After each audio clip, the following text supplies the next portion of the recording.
kegiatan akademik di FEB melalui program exchange, summer school, dan joint degree bagi mahasiswa. Sebagai perwujudan program internasionalisasi, FEB memiliki kelas internasional yang diikuti oleh mahasiswa asing yang berasal dari berbagai negara. Mahasiswa asing tersebut berasal dari Thailand, Malaysia, Sudan, Uzbekistan, Timor Leste, Korea, dan negara lainnya. Di lingkungan Telkom University, Fakultas Ekonomi dan Bisnis termasuk ke dalam fakultas dengan jumlah peminat mahasiswa baru yang cukup tinggi. Namun, jumlah peminat yang tinggi ini juga selalu disesuaikan dengan kualitas intake, sehingga jumlah mahasiswa baru dapat dipertahankan sesuai dengan standar kualitas di FEB.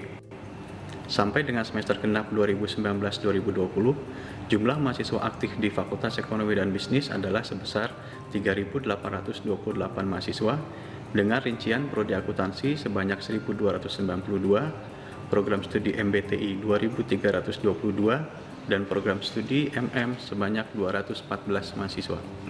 Fakultas Ekonomi dan Bisnis Telkom University memiliki 110 dosen yang terbagi pada 3 prodi, akuntansi, MBTI, dan Magister Manajemen. Banyak dosen yang memiliki prestasi di tingkat nasional ataupun internasional, baik sebagai peneliti maupun sebagai pembicara. Fasilitas Fakultas Ekonomi dan Bisnis, ada 2 kampus yang kita miliki, di Geger Kalong untuk program Magister dan di Dayakolot untuk MBTI dan akuntansi. Seperti pada umumnya kampus, maka kita juga memiliki fasilitas ruang dosen, ruang kelas, ruang rapat, aula, baik di kampus Dayakolot maupun Geger Kalong. Sedangkan di kampus selatan, fasilitas yang tersedia adalah student lounge yang bisa dimanfaatkan mahasiswa dalam beraktivitas, berdiskusi, mengerjakan tugas, ataupun pekerjaan kelompok lainnya. Selain itu, kita juga memiliki ruang creativity space yang digunakan mahasiswa dalam mengekspresikan bakat atau kemampuan mereka. Di kampus selatan, kita juga memiliki Grid Entrepreneur Hub, yaitu sebuah ekosistem pengembangan wirausahawan baru di lingkungan Fakultas Ekonomi dan Bisnis Telkom University yang selaras dengan perkembangan teknologi informasi dan komunikasi. Mahasiswa kita termasuk aktif mengikuti lomba-lomba baik yang bersifat akademik maupun non-akademik, baik tingkat nasional maupun internasional. Menjadi narasumber pada kegiatan nasional seperti Digital Innovation Lounge dan Early Investor, juara 2 pada Paterna Entrepreneurship dan Startup Weekend Indonesia. Untuk kegiatan non-akademik, misal menjadi juara 1 pada Japansuki Show 14 untuk kategori musik brand. Yang lainnya menjadi quarter finalis speech pada Asian English Olympics Broaden Your Horizon. Prestasi yang sudah diraih oleh Fakultas Ekonomi dan Bisnis, diantaranya penganugerahan pelayanan terbaik 2019 oleh Kanwil DJP Jabar 1. Selain itu, dosen juga turut mendapatkan penghargaan di dunia internasional dengan memenangkan Award for Excellence dari Emerald Publishing UK di tahun 2019, anugerah Recognition of Outstanding Contribution di Maldives pada International Conference di Juli 2019, sedangkan Recognition of Outstanding Contribution di Penang, Malaysia pada Desember 2019. Terkait dengan pendanaan riset, kita juga mendapat dana dari pihak eksternal seperti Ristek Dikti, OJK Institute, dan Kemitraan Telkom.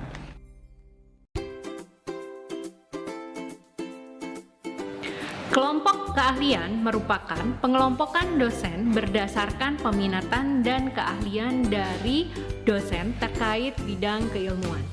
Di Fakultas Ekonomi dan Bisnis terdapat 3 kelompok keahlian. Yang pertama, KK ICT Based Management atau IBM. Yang kedua, KK Strategi Entrepreneurship and Economics atau SEE. Dan yang ketiga, KK Finance and Accounting Studies atau FAS. KK IBM memiliki 2 sub-KK, yaitu sub-KK Marketing and Consumer Studies dan sub-KK Operation and ICT Management yang dibantu oleh 2 orang sekretaris dan bendahara. Member-member sub-KK MTS ada 12 orang. Member-member sub-KK OIM di bidang operation ada 7 orang. Member-member sub-KK OIM di ICT ada 11 orang.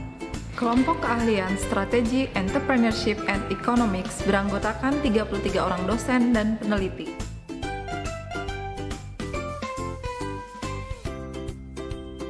KKSEE menaungi 4 sub-kelompok keahlian. Pertama, kelompok keahlian Strategic Management and Decision Making. Kedua, sub-kelompok keahlian Startup and Small Business Development. Ketiga, sub-kelompok keahlian Economics and Policy Study. Keempat, sub-kelompok keahlian Human Capital and Talent Development.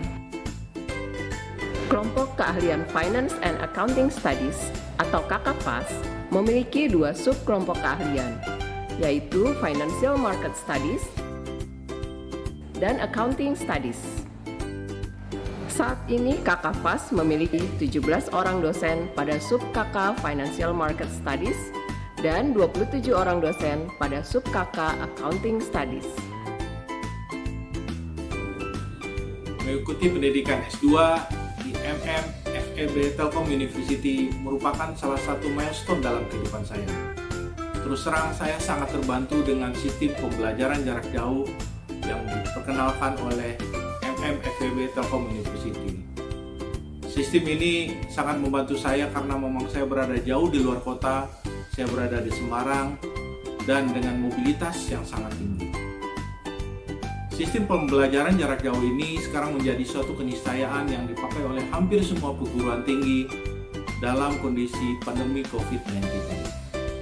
Tuntutan industri dan bisnis menuntut kematangan dalam pengetahuan, dan ini banyak saya dapatkan selama perkuliahan di FEB Telkom University. Terima kasih atas semua ilmu yang diberikan kepada semua dosen-dosen yang sangat kompeten dan profesional di bidangnya. Halo, Assalamualaikum warahmatullahi wabarakatuh. Perkenalkan, nama saya Bella Putri. Saat ini saya bekerja di PT Garuda Indonesia dan sedang ditugaskan di salah satu anak perusahaan namanya Aeroglobe Indonesia. Nah, untuk pengalaman berharga selama saya berkuliah di Universitas Telkom atau Telkom University, salah satunya adalah dosen-dosen di sana banyaknya juga dari praktisi ya, jadi banyak ilmu-ilmu yang bermanfaat saat di dunia kerja dan juga kesempatan saat mengikuti program-program di luar mata kuliah, misalnya seperti perwira mandiri dan sebagainya. Assalamualaikum warahmatullahi wabarakatuh. Saya Mas Ridha Azhar Susatyo. Pada saat saya kuliah dulu, saya selalu cerita kepada dosen saya bahwa mimpi saya adalah menjadi seorang anggota DPR. Alhamdulillah sekarang sudah satu tingkat mimpi saya raih. Jadi sekarang saya anggota DPRD DKI Jakarta. Dan saya harap kedepannya para lulusan-lulusan yang sekarang namanya Universitas Telkom bisa melahirkan pemimpin-pemimpin di masa depan nanti. Selamat bergabung dengan Fakultas Ekonomi dan Bisnis Universitas Telkom dan jadilah the next digital business leader.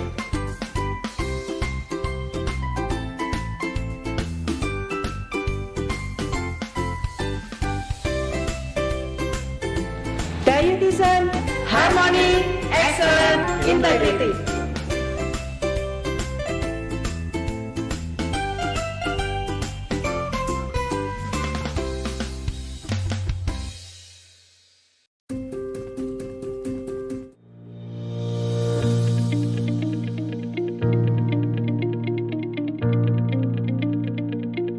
Advanced and Creative Network Research Center, or ICT is one of the research centers under the auspices of Telkom University.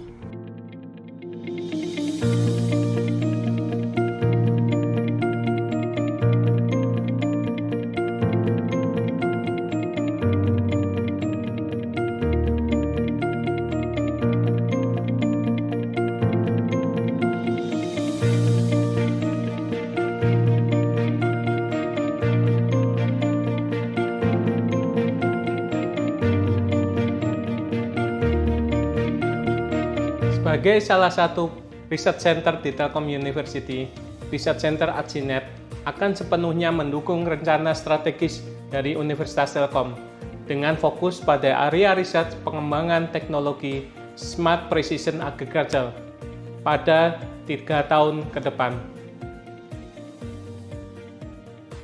The RC@CNET research team consists of researchers who are representative of various expert groups at Telkom University.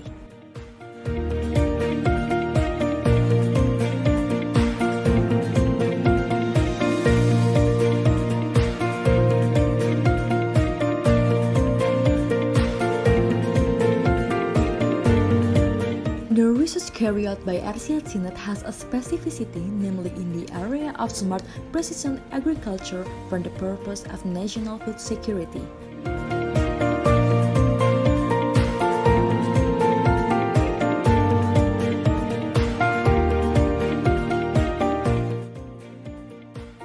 RC research achievement include obtaining management funds from the Ministry of Education and Culture, RISPO Invitational LPDP, Matching Fund Kedai Reka, BRIN Ministry of Research and Technology, Applied Research of Higher Education, Basic Research, and external research industry partnerships.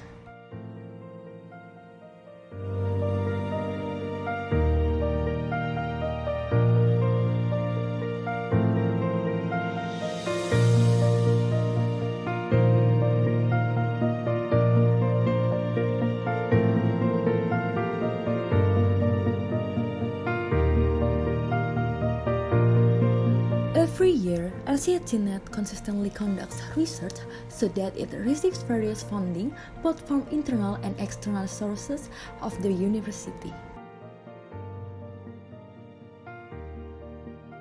Several partners who have worked with RC@CNET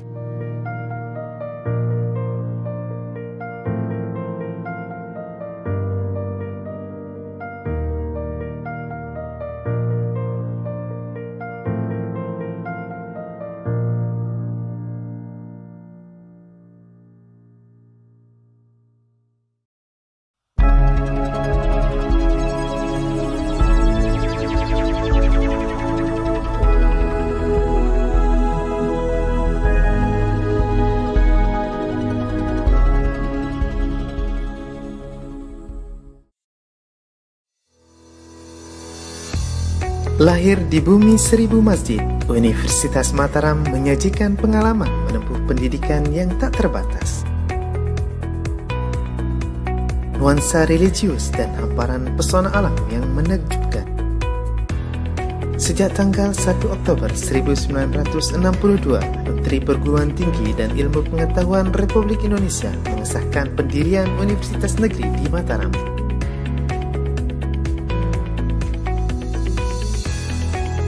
Hadir sebagai solusi pengembangan sumber daya manusia yang berintelektualitas tinggi di Nusa Tenggara Barat, Universitas Mataram selalu berkembang dari masa ke masa.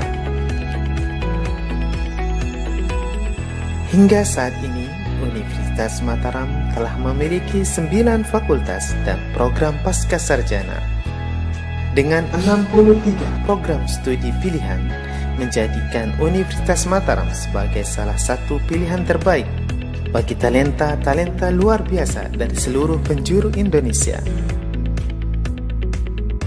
Di Universitas Mataram, lebih dari 32.000 mahasiswa menjalankan studinya. Gali sumber-sumber ilmu pengetahuan dan ditempa menjadi instan yang siap menghadapi tantangan global. Meluluskan puluhan ribu alumni yang tersebar ke seluruh Nusantara.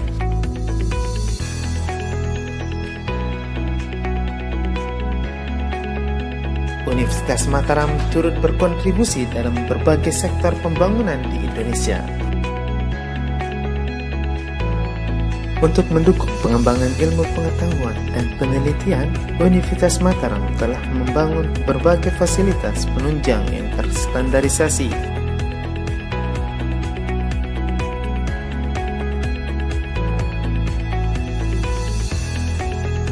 Berkolaborasi dengan berbagai stakeholder dan dunia industri memberikan peluang kepada mahasiswa untuk mendapatkan khazanah pengetahuan yang lebih luas dengan kemampuan soft skill yang teruji. Didukung oleh tenaga pengajar yang handal dan profesional, memungkinkan Universitas Mataram menghasilkan lulusan yang berwawasan global dan berprestasi di tingkat nasional maupun internasional.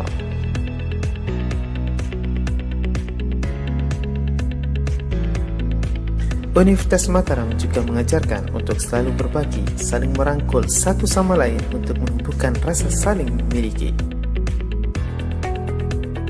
Dan kini saatnya menjadi bagian dari Universitas Mataram.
Assalamualaikum warahmatullahi wabarakatuh.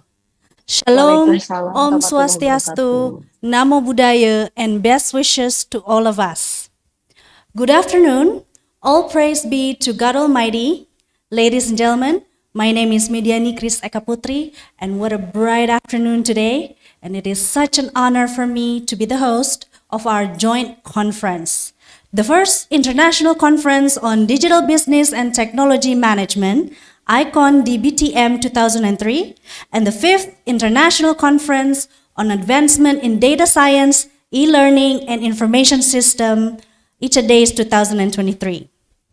Ladies and gentlemen, this conference brings together academics, professionals, researchers, learners, and other related groups from around the world who have special interest in theories, practices, as well as practices in the field of digital services, data science, and information system for global competitiveness.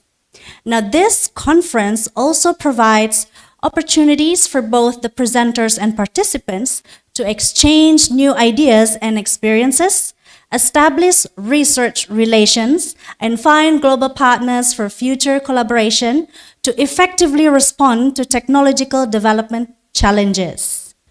Ladies and gentlemen, we would like to welcome Professor Insinyur Gamantio Hendrantoro, PhD. Also, we have Professor Asis Chandra from University of Houston, Clear Lake, USA. We also have Dr. Dian Indiati from Telkom University, Indonesia. And also welcome to Dr. Sandir Sarma from Chitkara University, India. We have also Dr. Khairil Imran bin Gaud from Multimedia in University, Malaysia. And we have as our moderator today, Dr. Andri Alamsyah, welcome.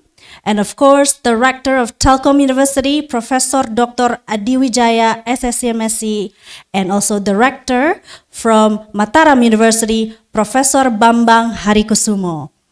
Welcome, welcome to all Vice Rectors and all Directors. We begin in the name of the most merciful and the most gracious God. Ladies and gentlemen, let us start this event by singing Indonesian National Anthem and Mars of Telkom University.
Laksanakan pendidikan dengan semangat pengabdian, ciptakan kehidupan gemilang.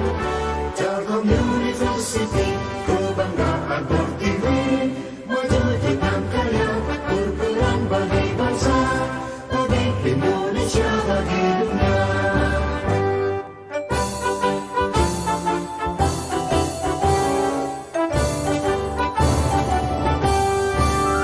Telkom University, sinergi bangun negeri, maju dalam ilmu pengetahuan, satukan tekad bersama, padukan langkah, bawa bangsa menuju garis depan.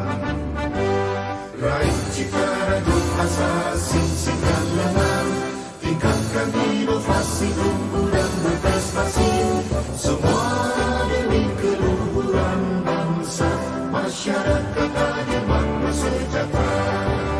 Laksanakan pendidikan dengan semangat pengabdian, ciptakan kehidupan gemilang. Telkom University, kebanggaan berdiri, maju dengan karya, berperan bagi bangsa, bagi Indonesia, bagi dunia.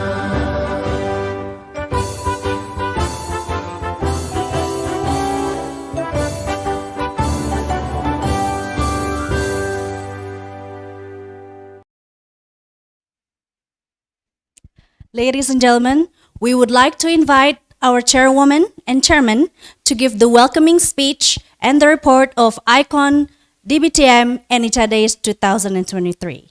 Please welcome Dr. Maria Apsari Sugiat and Dr. Deden Witarsya.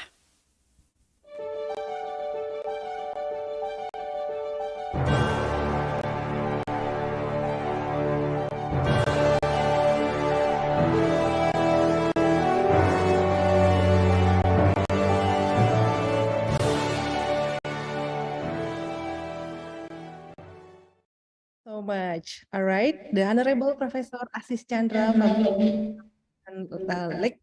Lake, USA. The Honorable Professor Dr. Muhammad Syahrir Liu from University Technology Petronas, Malaysia. The Honorable Dr. Sandir Sarma from Chitkara University, India. The Honorable Dr. Sadrina Muhammad Nurdin from University Technology Petronas, Malaysia. The Honorable Dr. Dian Indiati from Telkom University Indonesia. The Honorable Dr. Zainal Arifin from Institut Teknologi PLN Indonesia. From Icadeis, the Honorable Professor Dr. Marin Jansen from TU Delft, Netherlands, the Honorable Professor Menu Kurana from Chitkara University, India, the Honorable Dr. Khairil Imran bin Gaud from Multimedia University, Malaysia, and also the Honorable Doctor from Telkom Foundation. From Telkom University, we have the Honorable Professor Adi Wijaya, the Counselor of Telkom University, along with the staff, the Honorable Dr. Dadan Rahadian, Dr. Henry Kristiadi, Dr. Dida Damayanti, and Dr. Rina Pujiastuti, Vice Chancellor of Telkom University, all Director in Telkom University, and also the Honorable Dr. Ratri Wahyuning Tias, Dean of Faculty of Economics and Business, Telkom University, along with all Vice Dean and staff, the Honorable Dr. Irfan Darmawan, Dean of Faculty of Industrial Engineering, Telkom University, along with the Vice Dean and staff, all dean from 5 other faculty of Telkom University, all head of study program and research of Faculty of Economy and Business, and also from Telkom University, all expert group leader in Faculty of Economics and Business and Telkom University, our fellow lecturer, our beloved student, and all the presenter and all the participant. Assalamualaikum warahmatullahi wabarakatuh. Good afternoon, everyone. So first of all, let us pray and pay gratitude to all God Almighty. Because of His blessing, we can attend this event in good and healthy condition. So on behalf of International Conference on Digital Business and Technology Management 2023, Icondbtm, and also International Conference on Advanced in Data Science, E-Learning Information System, Icadeis 2023, it must be our pleasure to extend a warm and enthusiastic welcome to all of you to this remarkable event. We are delighted to gather here for anticipate engagement discussion, insightful session, and fruitful collaboration over the coming days. So as we embark this journey of knowledge exchange and networking, I am thrilled to inaugurate Icondbtm 2023 and also Icadeis 2023. For Icondbtm 2023, this is the first international conference held by the Faculty of Economic and Business Telkom University and also IEEE Explorer. So for Icondbtm 2023, the committee reported 94 authors submitted their papers and 34 authors will present their research later tomorrow. For the Icadeis, it's reported 115 authors submitted their papers and 45 authors will be present their research later tomorrow. So we are happy to announce that proceeding of this conference will be published by a IEEE Explorer and submitted for Scopus indexing process. So I also am proud to announce this conference can gather participants for 14 countries such as Austria, Germany, India, Indonesia, Malaysia, Netherlands, Portugal, New Zealand, South Korea, Sweden, Turkey, United Arab Emirates, and also United States of America. So today is the pre-conference session, and this time we will have 4 speakers with us to share their knowledge in digital business and technology from 4 different places. So I would like to thanks to Professor Asis Chandra, So he is now, in the middle of somewhere in Alaska. Thank you so much for joining with us. Dr. Sandir Sarma from Chitkara University is now in India, and also Dr. Khairil Imran bin Gaud is now in Malaysia, and also Dr. Dian Indiati will together with us, and together also with Dr. Andri Alamsyah as a moderator. Finally, this conference would not be successful without the sponsor and patron who have been supporting along the way. For this occasion, I would like to extend my gratitude for their cooperation and support for Telkom Foundation. And also thank you for technical support from IEEE Indonesia section, Professor Gamantio Hendrantoro, PhD. And also thank you for all university partner, University of Houston, Clear Lake, USA, Chitkara University India, TU Delft Netherlands, Institut Teknologi Petronas, Multimedia University Malaysia, Institut Teknologi PLN, and also Aparti BUMN, and also GLU. Thank you also for all the Icondbtm and Icadeis 2023 committee. So hopefully this conference will be beneficial for all the participants. Along the term can be useful for creating programs that benefit in the wider community. Please enjoy the conference. Thank you, and wassalamualaikum warahmatullahi wabarakatuh.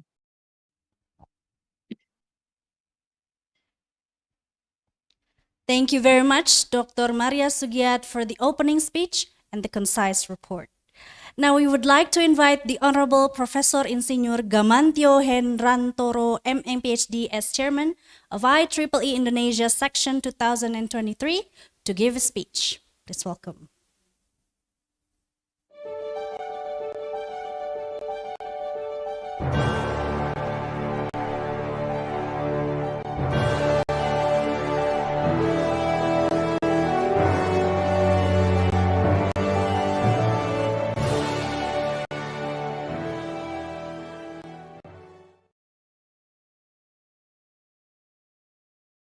Dear distinguished guests, colleagues, researchers, professionals, ladies and gentlemen, Assalamualaikum warahmatullahi wabarakatuh. Good morning, good afternoon, good evening for all the participants of this conference, wherever you are. A prosperous, warm, and spirited greetings to all of you. First of all, please allow me to extend my warm greetings to the Honorable Rector of Telkom University, Professor Adi Wijaya, whom in this occasion, represented by the Vice Rector Dr. Rina Puji Astuti, the Dean of School of Economics of Telkom University, Dr. Ratri Wahyuning Tias, and the Chair of Icondbtm 2023, Dr. Maria Sugiat, as well as the distinguished keynote speakers, Dr. Sandir Sharma from Chitkara Business School, Punjab, India, Professor Ashish Chandra from University of Houston, Clear Lake, Houston, Texas, USA, Dr. Dian Indiati from Telkom University, Indonesia, and Dr. Khairil Imran bin Gaud from Multimedia University, Malaysia. And last but not least, to the conference committee members and all participants. Ladies and gentlemen, on behalf of the IEEE Indonesia section, I would like to extend our warmest welcome to all keynote speakers, presenters, and participants to the International Conference on Digital Business and Technology Management, I would like to say Icondbtm 2023.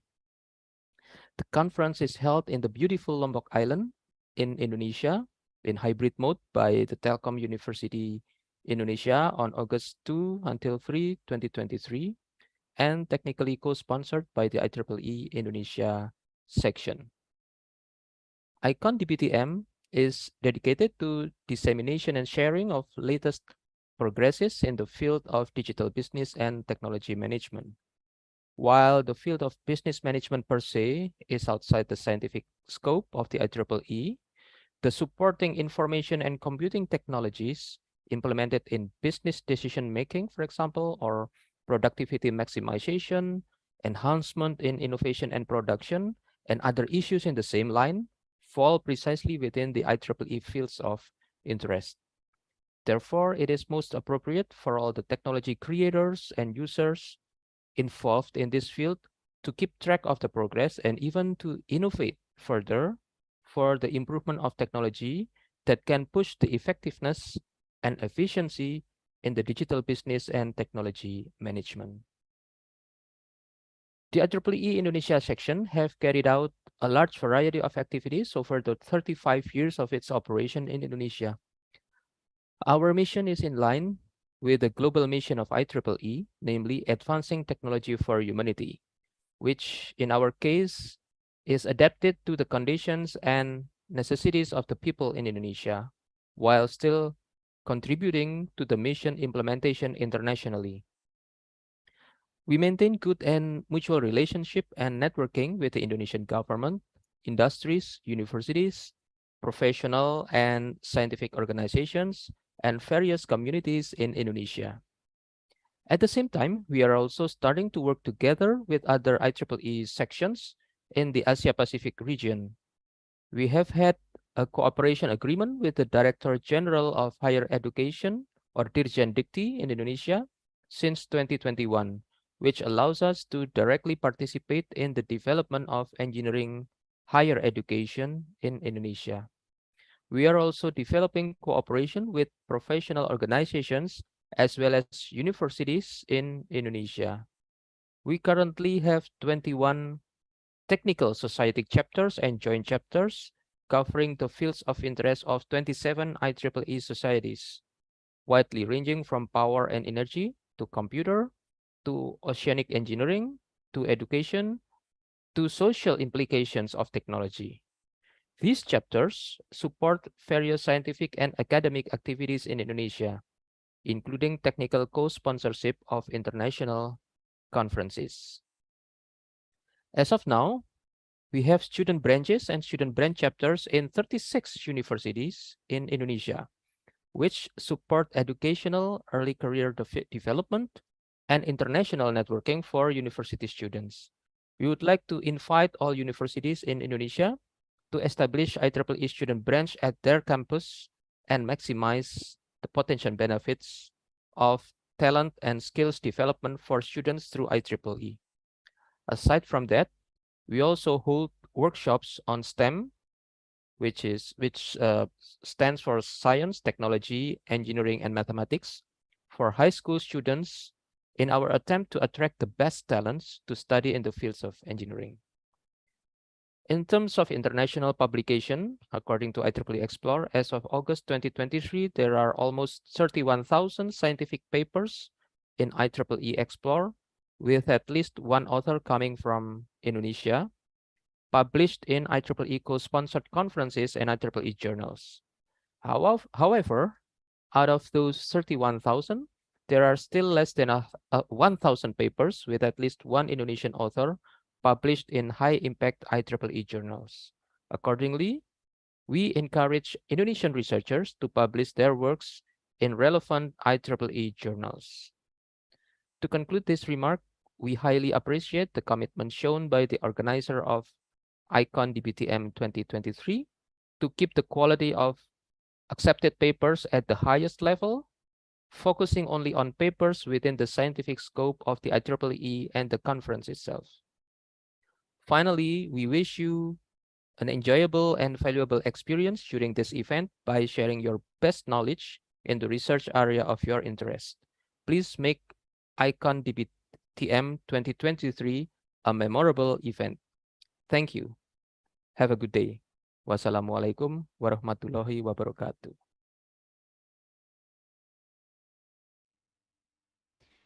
Thank you very much, Professor Insinyur Gamantio Hendrantoro.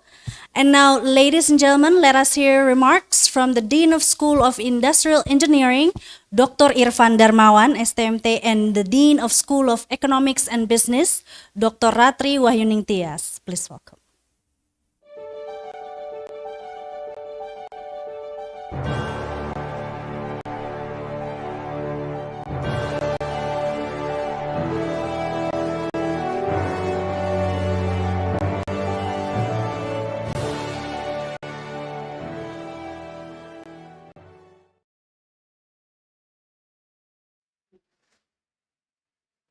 Okay, thank you. Bismillahirrahmanirrahim. First, I want to say thank you to Chancellor of Telkom University, Professor Adi Wijaya, and Counselor of Mataram University, Professor Bambang Harikusumo. And thanks also to the speaker, Icadeis, Dr. Khairil Imran bin God from Multimedia University, Malaysia, and Dr. Minu Kurana of Chikara University, India, Professor Jansen from Delft University of Technology, Netherlands, Icadeis 2023 Committee and Icondbtm Committee, and all Icadeis and Icondbtm participants. Assalamualaikum warahmatullahi wabarakatuh, and good afternoon to all participants. Alhamdulillah, in this year 2023, the Faculty of Industrial Engineering, in collaboration with the Faculty of Communication and Business Telkom University, is holding the 5th International Conference on Advance in Data Science, E-Learning, and Information System 2023, or Icadeis 2023, and International Conference on Digital Business, Technology, and Management. At Telkom University, the Faculty of Industrial Engineering is responsible for leading the field of data science and information system research. The main goal of Icadeis 2023 is to provide an opportunity for academics, engineers, scientists, researchers, industry professionals, and students from around the world to network and discuss the latest development in the fields of data science, e-learning, and information system. Icadeis 2023 provides a valuable opportunity for researchers, academic, engineers, scientists, and industry professionals and students to exchange ideas in information scientific and engineering fields. The opportunity to organize is a good privilege to promote our faculty globally. Additionally, it shows how committed our faculty are to exploring computing research, technology, and innovation. I would like to thank the keynote speaker and the other speakers who contribute further to this conference, and also congratulates all the Icadeis 2023 committee for holding this international conference. To all participants, I hope that this conference will strengthen our research collaboration and that Icadeis 2023 will produce brilliant idea in the field of computing science, technology, and innovation. Thank you. Assalamualaikum warahmatullahi wabarakatuh.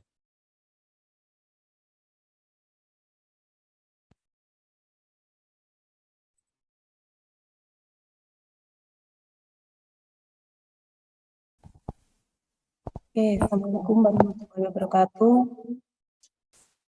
Praise and gratitude to the vision of Allah Subhanahu wa Ta'ala, God Almighty, who always pour of His grace and give on all of us. And with His permission, the International Conference on Digital Business Technology and Management, Icondbtm 2023, and also Icadeis 2023 activity can be carried out.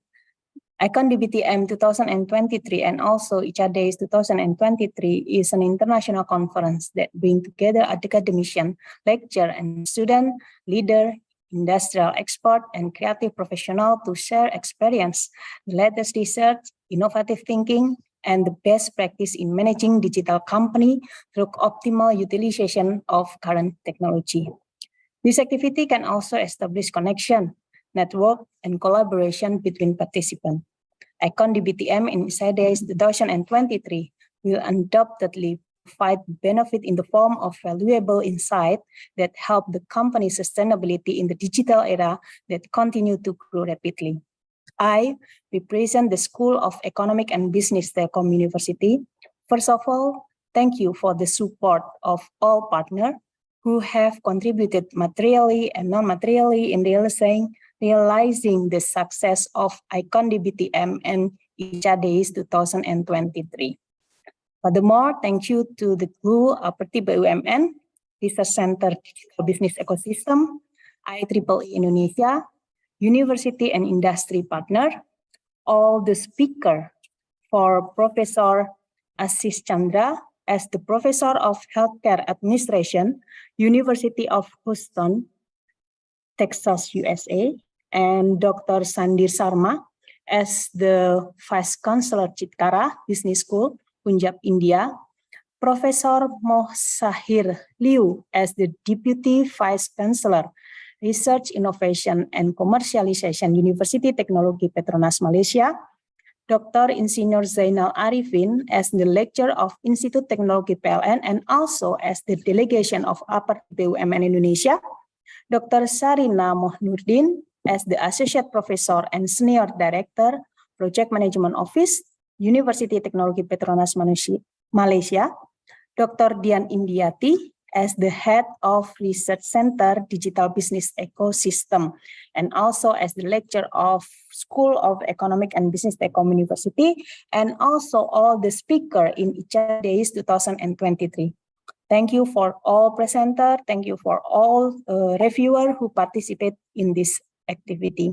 And next, thank you to Professor Adi Wijaya as the Rector of Telkom University, all Vice Rector, Dr. Dadan Rahadian, Dr. Henry Kristiadi, Dr. Dida Diah Damayanti, Dr. Rina Puji Astuti, and also other Telkom University leader who always provide support for us. And of course, thank you very much to the chairwoman of Icondbtm 2023, Ibu Maria Sugiat and team, and also the chairman of Icadeis 2023 and team who have made this event success and made Icondbtm and Icadeis 2023 a superior platform for sharing knowledge, experience, and great ideas. So enjoy participating in exciting and inspiring session at Icondbtm and Icadeis 2023. We hope that it gives positively impact and great enthusiasm for everyone. Let's together get opportunity for professional growth, new business opportunity, and sustainable strategic partnership. May Allah Subhanahu wa Ta'ala always bless all of us. Amin. Wassalamualaikum warahmatullahi wabarakatuh. Thank you very much to the Honorable Deans. Now, ladies and gentlemen, let's welcome the opening speech from the Vice Rector for Research, Innovation, and Partnership from Telkom University, Dr. Insinyur Rina Puji Astuti, MT, and Vice Rector for Partnership from Mataram University, Professor Akmaluddin STMT, MSc and PhD.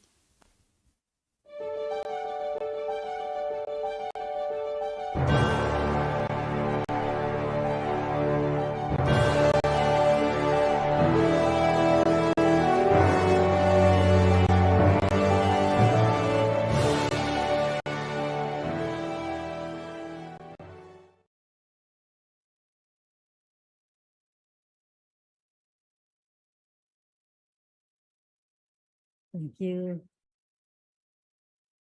Dear Honorable, the Icondbtm 2023 and the Icadeis 2023, distinguished keynote speakers, distinguished presenters, researchers, and academia, honorable guests, our colleagues, and all participants. Good morning, good afternoon. Assalamualaikum warahmatullahi wabarakatuh. First of all, let us praise and gratitude to the Almighty Allah Subhanahu wa Ta'ala. Because of His blessing, we can attend this event in healthy condition. It is my great pleasure to welcome all of you to join conference the 2023 International Conference on Digital Business Technology and Management, Icondbtm 2023, and also the International Conference on Advance in Data Science, E-Learning, and Information System, Icadeis 2023. My Honorable, our Rector, Professor Dr. Adi Wijaya, Professor Gamantio, IEEE Comsec Indonesia Chairman, thank you, Prof. My honorable great keynote speakers, who will give us the latest great inspirations.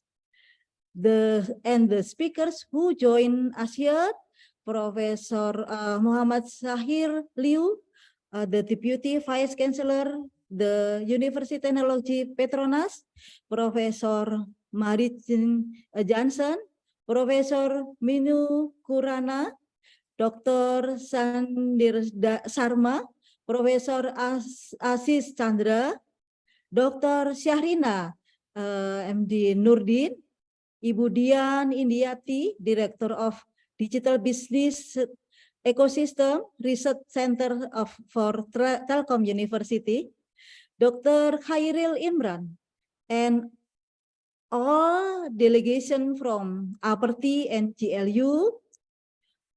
Also with the Dean of School of Economy and Business, Ibu Dr. Ratri Wahyuning Tias, Dean of School of Industrial Engineering, Dr. Irfan Darmawan, all director from Telkom University, and the chairwoman and chairman from those conference and teams. I'm very grateful for having a chance to be a part of this conference. I am proud to announce that those conference is followed by more than 12 countries from and many university in the world. Okay, big applause for those conference. And Icondbtm 2023 is held by School of Economic and Business Telkom University, and Icadeis 2023 is held by School of Industrial Engineering. This year we have held Icondbtm and Icadeis in a hybrid format. The conference even would not be successful with all the great technical program committee who help us to give high quality papers. With ratio paper submit and publish around 35 until 40%. Big applause for the conference again. Very great conference, yeah. Alhamdulillah. All of them can proceed to the presentation stage. The Icondbtm 2023 and Icadeis 2023 have been recognized as a perfect conference for both scholars and also practitioners, and to share their knowledge, scientific discussion, and learn from each other. And also we hope this special issue in the conference is a success. In accordance with Telkom University's vision, which is to become a university that plays an active role in the development of technology-based science and art, this international conference is one of among many efforts to make these visions come true.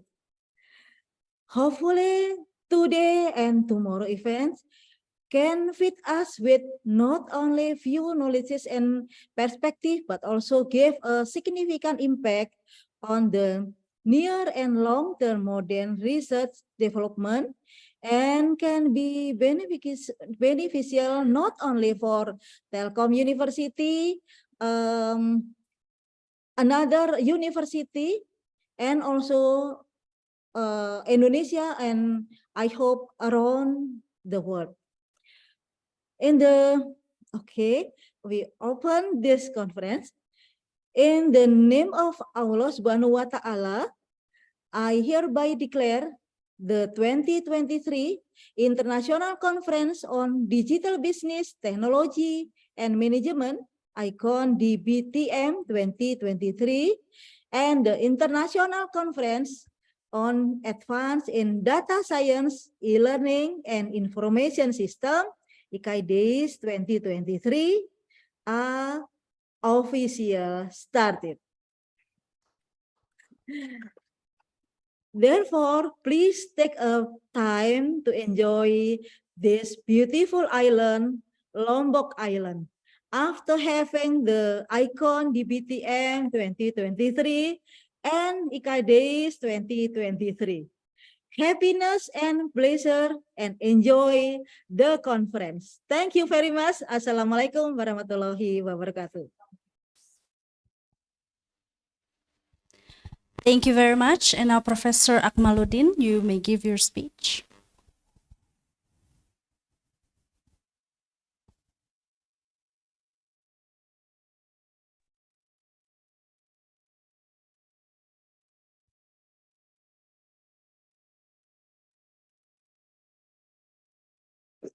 Assalamualaikum warahmatullahi wabarakatuh. Can you hear me? Good afternoon, Yes. everyone.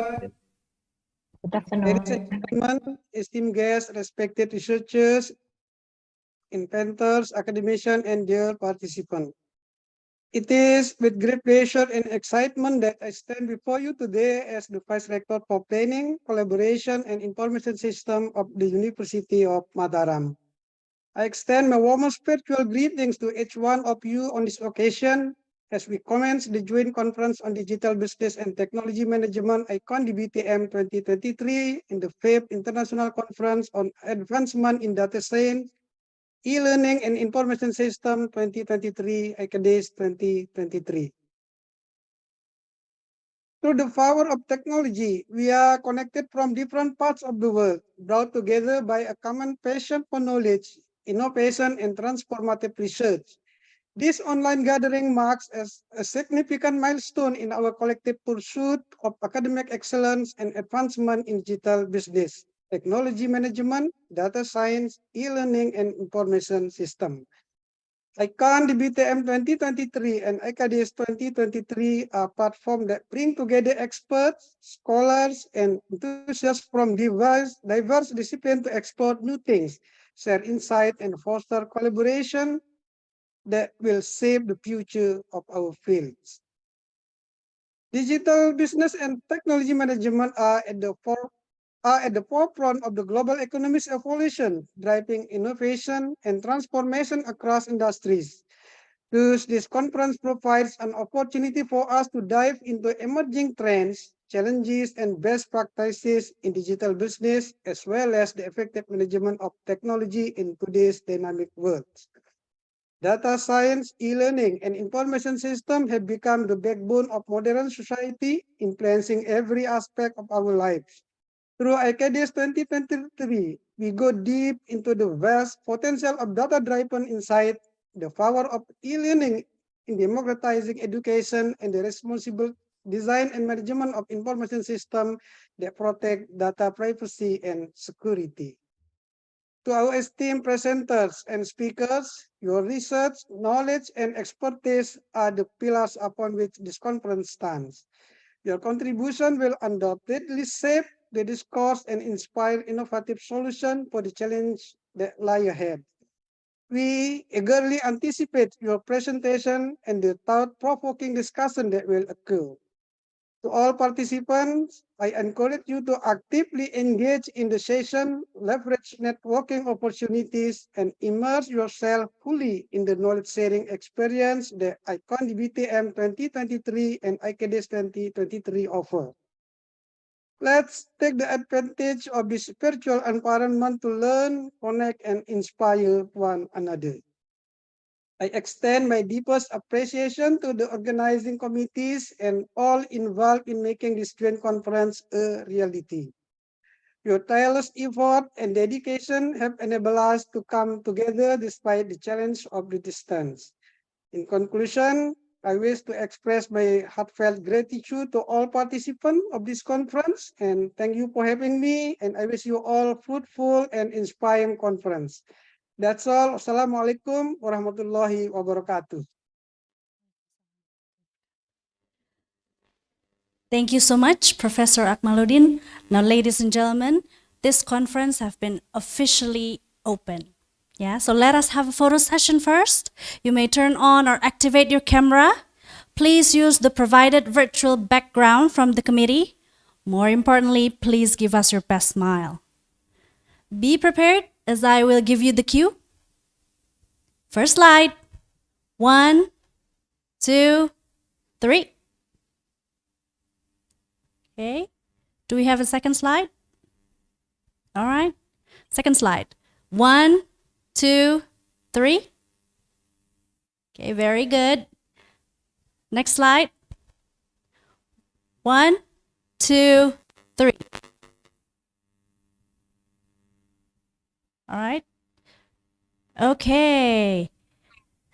This is the next slide? Yep. Okay. All right, so that's all. Yeah, we have completed the photo session. Thank you very much, ladies and gentlemen.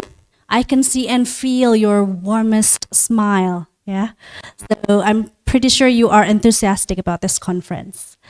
Okay, ladies and gentlemen, the next session will be the panel session where we will have the presentation from all invited speakers.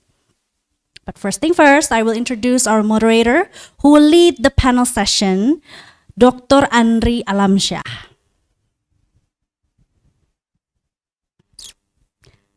Right.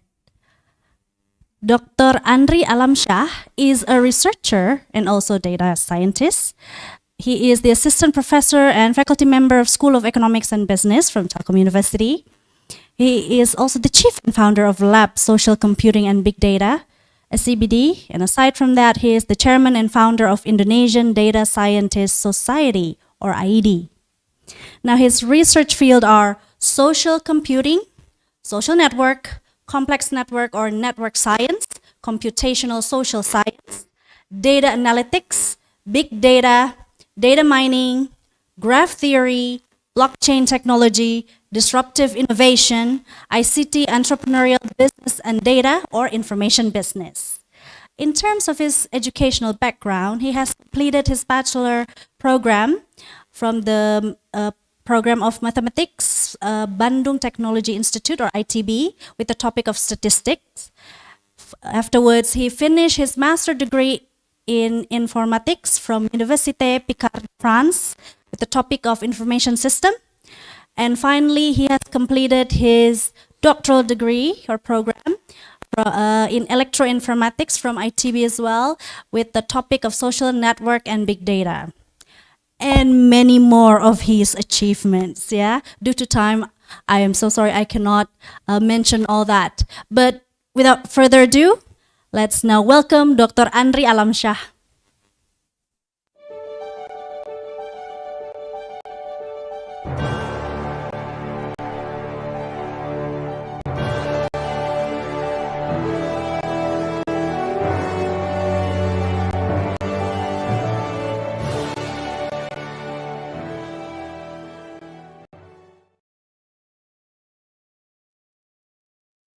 Hello, tes. Thank you, Ibu Moderator, Ibu Mediani, for nice introduction.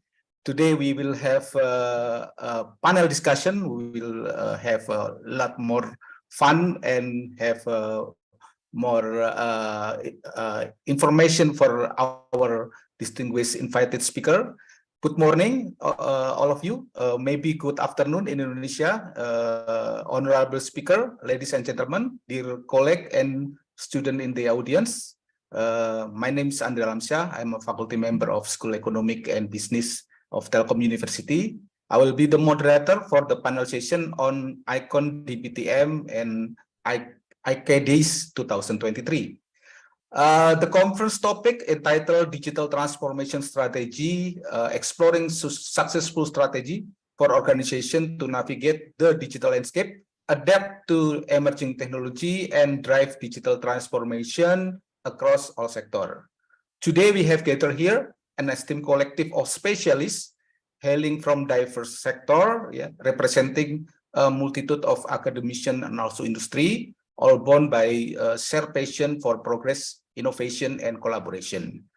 Ladies and gentlemen, we present four speakers. The first speaker will be Professor Ashish Chandra from University of Houston, Clear Lake, United States. The second speaker, Dr. Sandir Sharma from Chitkara University, India. the third speaker is Dr. Dian Indiati from Telkom University, and the last session, last speaker, Dr. Khairil Imran bin Gaud from Faculty of Computing and Informatics, Multimedia University. We will have a question and answer session after second presenter, and then in the first session we will inviting Professor Asis Chandra from University of Houston Clear Lake, USA. Professor Asis is a prolific researcher and has over 75 publications in referred journal, 3 edited books, a dozen of book chapters, and moreover 250 publications in conference proceeding, along with so many awards and accomplishments. Ladies and gentlemen, let's welcome Professor Asis Chandra from University of Houston Clear Lake, USA, to share to us the implication of artificial intelligence in healthcare industry, ethical and marketing perspective in future. Please, Professor Asis Chandra, the stage is yours.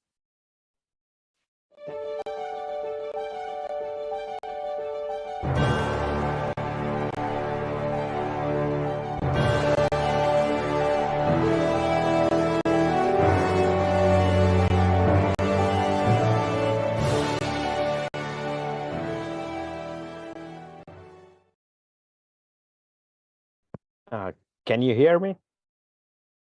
Yes, sure, Professor. I can hear you. I'm in the signal is kind of spotty where I am. I am traveling right now, so I apologize for the poor signal. I am in the middle of an ocean right now, traveling on a ship. So it is satellite communication. That's basically what we get. So, by the way, do I have screen share option?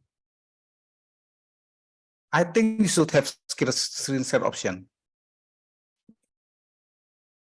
Can you share? Yeah.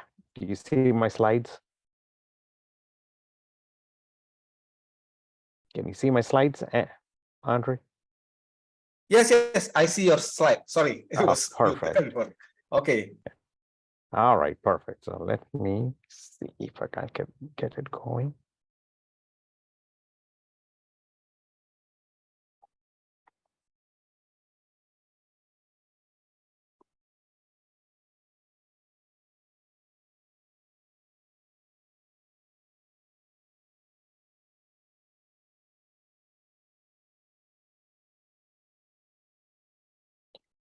Well, thank you again for inviting me for this conference. And the topic is a very, very interesting topic, particularly when it comes to the healthcare field. I think almost everybody has heard about something about artificial intelligence in the healthcare industry right now. So what the challenge is, what do we do with it?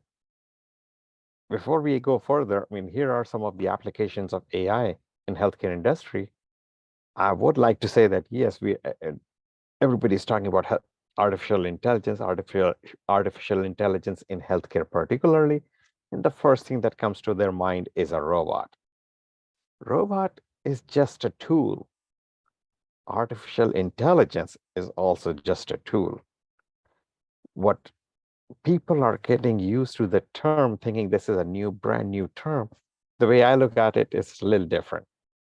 Artificial intelligence is just growing as we grow the technological field. You get new chips, new software, new qualified individuals, new learned individuals who can do miracles with these tools, which has happened all over the world at different stages.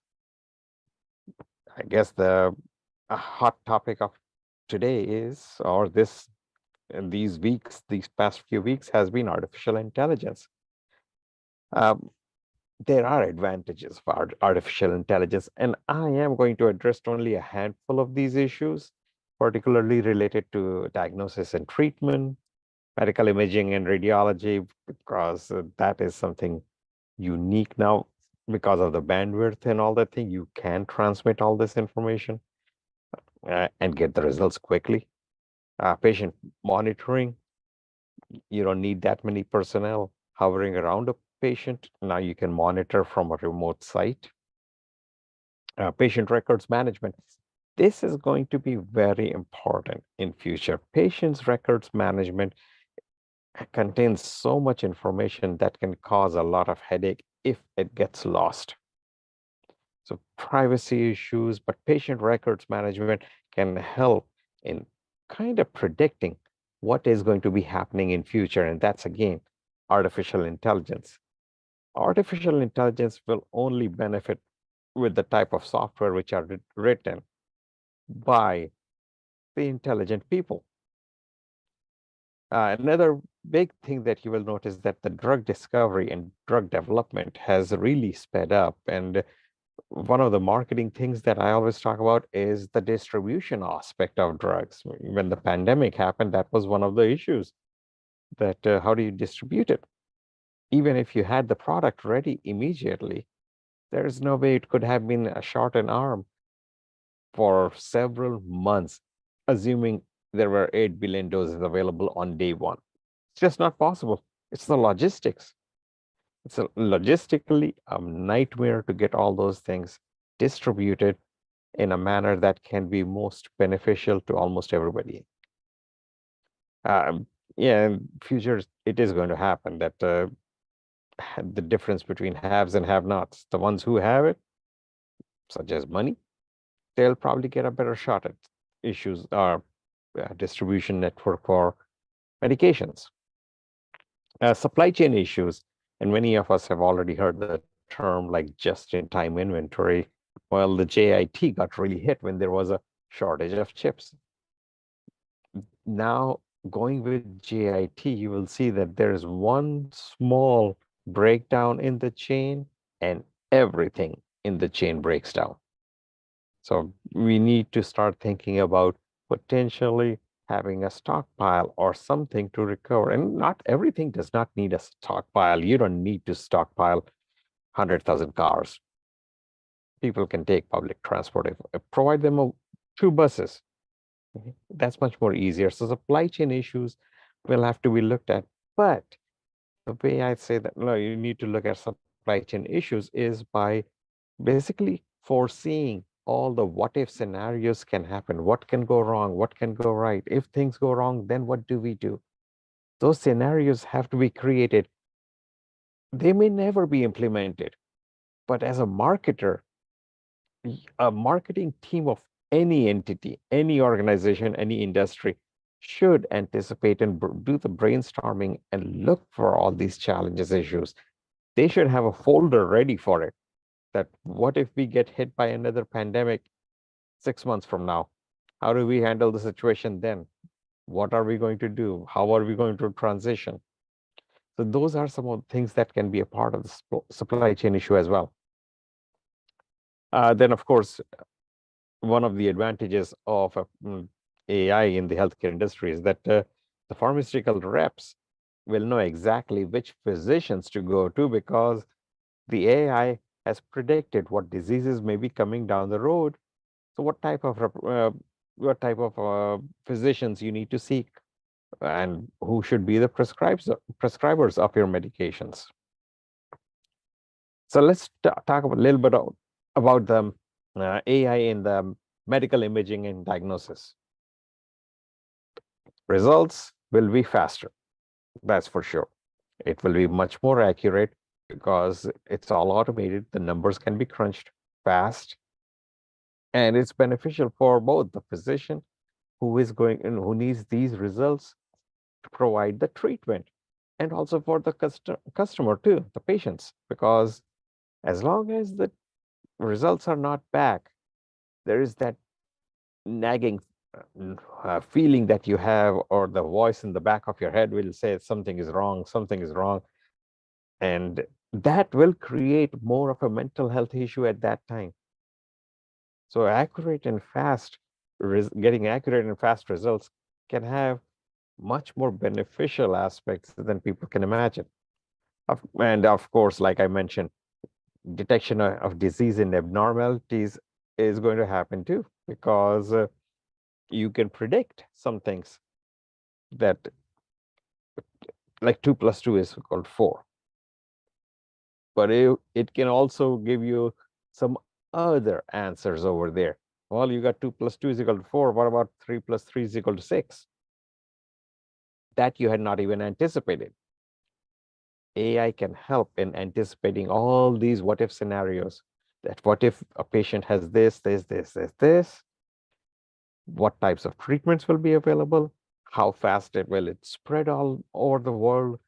So there are lots of potential over there. You can, the pandemic, the way we handled this time, COVID-19 pandemic, if you look at it, it was fast, it killed a lot of people, but the treatment came out, or at least the prevention came out very fast. Had the results been calculated by hand and all that thing, we may still be struggling to get a handle on this disease. It will give you a much better picture in future. AI can generate scenarios, multiple scenarios. You can have teams which can pick each of the scenarios and start analyzing it and looking at the pros and cons. Human error is one of the biggest problems in healthcare industry, and AI can help reduce that. We already talked about a lot of the dissemination of the results, but a dissemination of results can also be from one country to the next country, often referred to as telemedicine. And the advantage of that would be that you can get opinion from other parts of the world. Now, it does create additional problems over there, that who's going to pay for it, if it is a capitalistic model, or if it is a universal healthcare model where everybody gets healthcare access. So there will be some other issues that people need to address. But AI is approaching healthcare industry so rapidly that the legal system and the regulatory system is having a hard time catching up with them to come up with the rules and regulations. A big part is that you can increase the efficiency of your workflow. And that's what I mentioned by the reallocation of the resources and all that thing. And you can identify exactly what you need in the workflow. Let's talk a little bit about the drug discovery and development. It can speed up the identification of the drug discovery, whether it's in Africa, Australia, or the US. I mean, they are all well connected. An AI tool will do the search. Now, people call that often as a Google, but Google is very generic. It will give you good answers as well as bad answers. There are good players as well as bad players.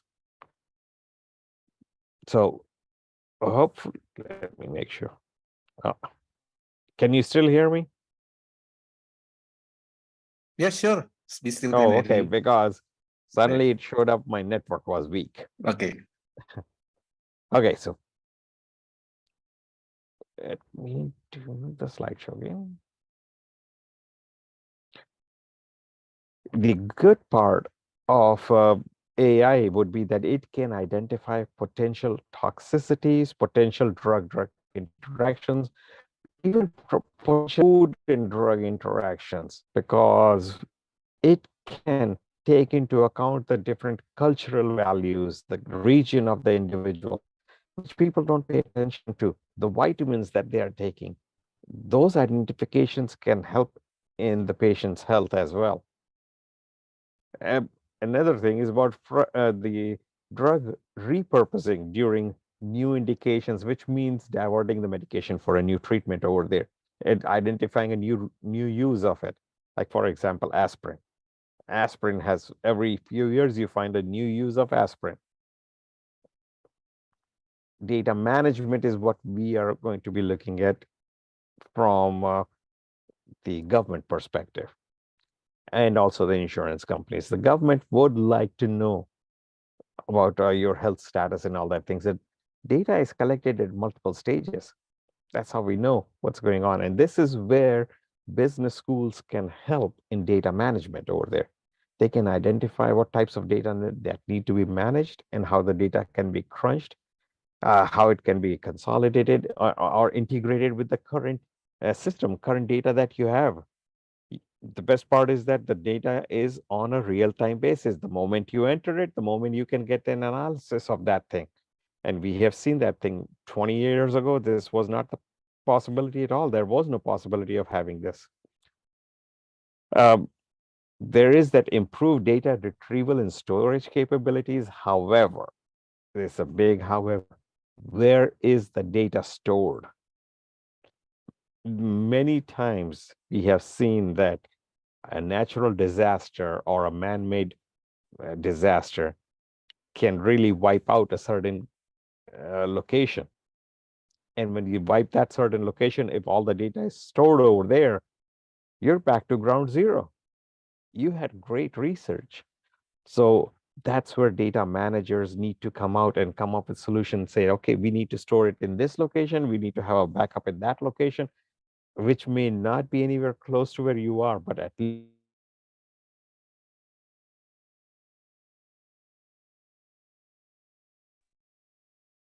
I think we lost connection with Professor Chandra, right?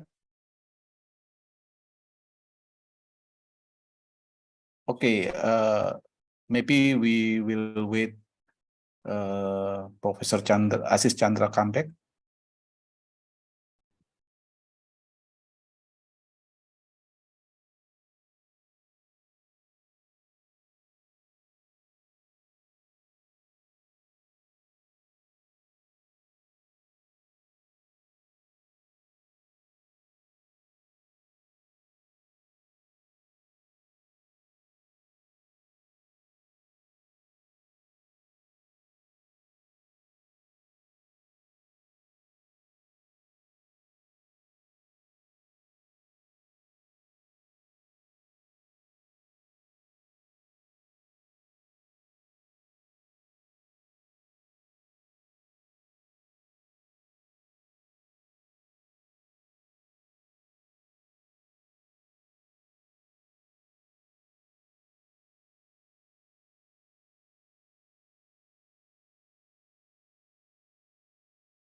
Okay, maybe due to technical difficulty, we are sorry that maybe we continue with Prof. Assis Chandra later after the second session. Okay, I will invite the second speaker. Allow me to introduce Dr. Sandir Sarma from Chitkara University, India, a visionary and trailblazer in the strategy formulation of telecom industry. He has filed 14 patents in the field of health science, life science, social science, technology, and industrial product. Ladies and gentlemen, let's welcome Dr. Sandir Sarma from Chitkara University, India, with the topic, A Journey Toward Excellence, Digital Transformation. Please, Dr. Sandir Sarma, the stage is yours. So good. Chitkara University, India, and I hope I'm audible. Yes, we hear you clearly. That's great. So I must congratulate and pass on the compliments to all the organizers of this wonderful conference. And I've been hearing everybody since we began. And let me tell you, this is a wonderful platform for all the researchers and practitioners, those who are present and those who are likely to present their researches in this conference. So I congratulate wholeheartedly the entire team from Telecom University for organizing such a wonderful conference. And I'm happy and privileged to be part of this session. My earlier colleague, Dr. Assis Chandra, he's a good friend of ours, and he was talking, I think, I'll take that talk forward from what Dr. Chandra said. But before that, I should also reaffirm and confirm that Telecom University is a trusted partner of Chitkara University. And we stand by Telecom University for all their efforts in terms of research, innovation, academics, entrepreneurship, or anything that the Telecom University does. Chitkara University will be with the Telecom University forever. So with this note, I'll continue with what Dr. Assis Chandra said, that technology AI, robots, they are the tools. The technology was way of life before pandemic, but after pandemic, now it's life. It's not only the way, it's life. It's there. I had to be there in the conference physically, but look, in India, while sitting in my office, I'm now talking to all the participants in the conference. It's only because of technology. But what I have observed, I think I can share my presentation if it is allowed. I think you can share your screen. Okay. No, We're just yeah, sharing. okay, you can try.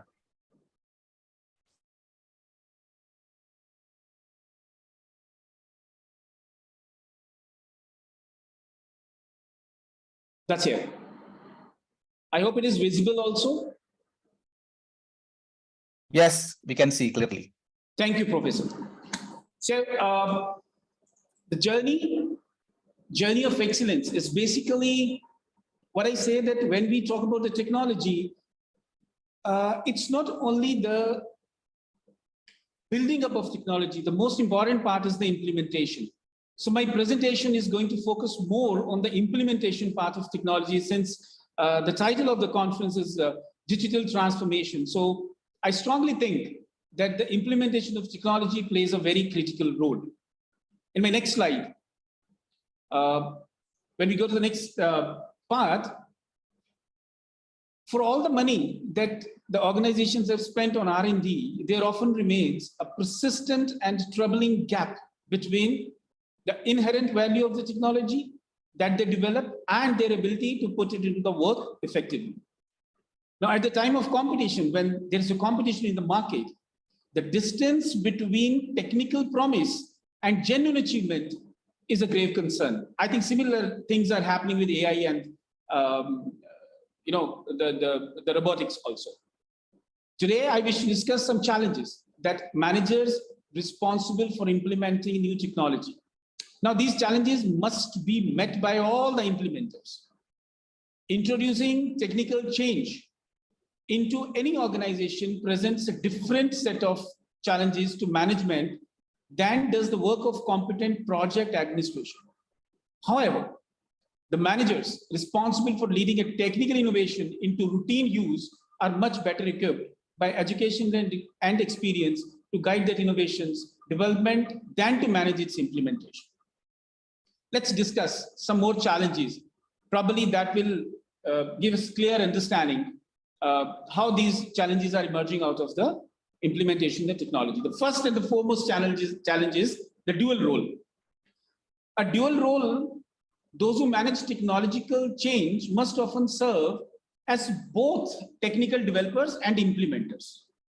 As a rule, one organization develops a technology and then hands it off to users who is less technically skilled, but quite knowledgeable about what they do. In practice, however, the user organization is found not willing or able to take on responsibility for the technology at the point in its evolution at which the development group wants to hand it over. So this gap I have seen in many cases, in fact, in the university system also. The person responsible for the implementation, whether located in the developing organization or in the user organization or in some intermediary position, has to design the handoff. Sorry, so that it is almost, this gap is almost invisible. Now, before the baton changes hands, the runners should have been running in parallel for a long time. The implementation manager has to integrate the perspectives and the needs of the both developers and users. Perhaps the easiest way to meet this challenge is to think of implementation as an internal marketing, not selling. Why I'm saying that not selling? Because selling is done generally for the finished product, whereas the marketing is all about the research on user needs and preferences. So marketing executives, we all are aware, all over the world, the marketing executives worry about how to position their product in relation to all competitive products and are concerned with the distribution channels and the infrastructure needed to support products use. Adoption of a marketing perspective encourages implementation managers to seek users' involvement. Now here comes the next challenge. user involvement. When we go to the next slide before this, it's a pichle wali slide. Marketing perspective, that means the involving users for success. Now, involving users in technology's design phase boosts user satisfaction. Prospective user could try out the technology along with developer during that development. The extremely tight communication loop that resulted allowed daily feedback from users to designers on their preferences and problems. This is the best way. So that tight loop between the developer and the users in the phase of developing the technology helps the implementation also. A marketing perspective also helps prepare an organization to receive new technology. Many implementation efforts miserably fail, because someone underestimated the scope or importance of such preparation of that technology. Indeed, now the organizational hills are full of managers who believe that innovation's technical superiority and strategic importance will guarantee the acceptance of the technology in the organization. Therefore, they put all their resources into the purchase or development of the technology, but very little into its implementation. What I'm highlighting, the users should be the path of technological development phases, and the users should contribute to each and every phase of technology development. Now, if I go to the next slide, what is important when the user is involved in developing the technology? The framework is the most important thing. And that is also a challenge. Now, as a marketing manager, all the marketing managers, they carefully plan the research through which they will gather critical product information from market. Implementation managers must develop an iterative approach. I call it accordion-like framework.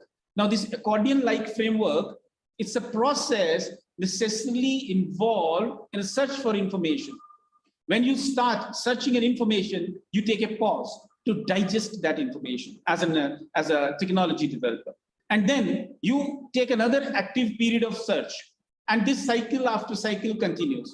What information is important and who has it may vary at different stages of the implementation process in any organization. But someone must coordinate that iterative work of gathering that information. I just take one example here. Ludhiana is a city in Punjab in India. They are the largest manufacturer of bicycles and auto parts in India. So they designed a CNC system for shop floor control in one of its small parts operations. This happened 6 months before. Project managers were careful. They observed the current job routine of the people who are working on floor. System designers visited the floor several times. They paid special attention to those parts of the work that required users to make decisions.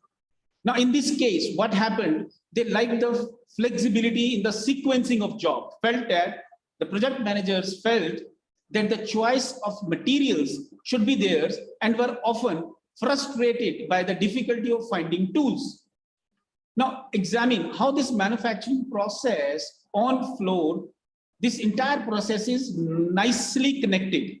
When the technology developer was there on the floor and was talking to everybody who was running those machines, they found that there is a need of designing a system which can solve the problem of the people who are working on the floor, especially finding the tools and sequencing of the jobs. And they made that entire technology around that. Now, this is how the framework of information can be designed to ease the process. Technology is here to aid the entire process, whatever we do, whether it is a manufacturing industry or service industry.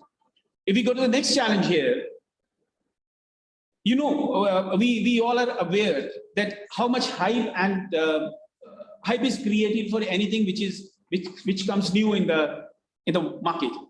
Nowadays, AI and chat GPT is another technology which is now talk of the town. Many a technology developer will confess bewilderment that innovations do not win automatic acceptance. So it may be overly optimistic to believe that an innovation which is done in technology will sell itself, but it is equally dangerous to oversell that technology. Novel and exotic technologies are vulnerable to hype. Now, ChatGPT, in case of ChatGPT, the university system, there was in every meeting, there people started discussing about ChatGPT, that what will the teachers do? The students will have access to information. They can write assignments through ChatGPT very quickly. So there was a lot of hype created. Article in the media about robots and AI, for example, have raised expectations from, far higher than the actual performance of that current technology warrants. Potential users quickly grow disillusioned when much touted innovations perform below expectations.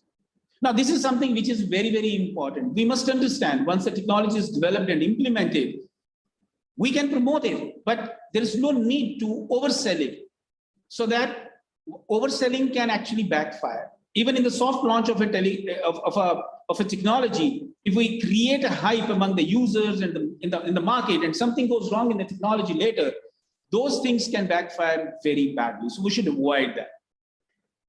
So there's another challenge that I see in the implementation of technology is the safety. Now, there are two reasons for conducting a pilot operation for any technology that we have developed. It's before introducing an innovation across the board in large organization. There are two reasons. There are two reasons for that. First reason is to serve as an experiment and prove technical feasibility to top management. Then that's very important because the top management has approved the implementation of technology. And the second is to serve as a credible demonstration model for other units in the organization. These are the two reasons, and these are very important reasons for implementing successfully the technology in any organization. These two purposes are not always compatible. If the innovation must succeed at the pilot site in order to survive politically, the implementation manager may choose a site that poses virtually no risk, but neither offers real benefit to the organization, nor establishes a model for other units. At the same time, if the trial is to be credible test, cannot take place among the most innovative people in the corporation, because success at this kind of site is vulnerable to the criticism that these users are far from typical reality. Now, if the project succeeds, critics will be quick to note that anything would have helped operations at that site. The solution, therefore, is to be clear about the purpose of the test, experimental or demonstration, and then to choose the site that best matches the need. The next challenge that we see is many in one. Now, this is a very interesting challenge in the implementation of technology. If an innovation is to succeed, the implementation team must include, one, a sponsor, usually a fairly higher level person who makes sure that the project receives financial and manpower resources and who is wise about the politics of the organization. Second, we need somebody who's a champion. When I say champion, I mean a salesperson, diplomat, a problem solver for the innovation. Then comes a project manager who oversees administrative details, and an integrator who manages conflicting priorities and molds the group through communication skills. So there are many roles to play, and there is one person, there can be one person also. Since these are the roles, not people, more than one person can fulfill a given function. And one individual can take on more than a single role here. Even if all these roles are filled, however, the project can still fail if the organization does not invest sufficient authority as one person to make all things happen. One of these individuals, usually the sponsor or the champion, must have enough organizational power to mobilize the necessary resources, and that power base must encompass both technology developers and users. So that's another kind of challenge that probably I have also noticed in many MSMEs while implementing technology. Next is a very much popular, whenever a new innovation is offered, there's a resistance to change. Overt resistance to an innovation often grows out of mistakes or overlooked issues in an implementation plan. Now, tacit resistance does not disappear, but ferments, grows into sabotage or surfaces later when resources are depleted.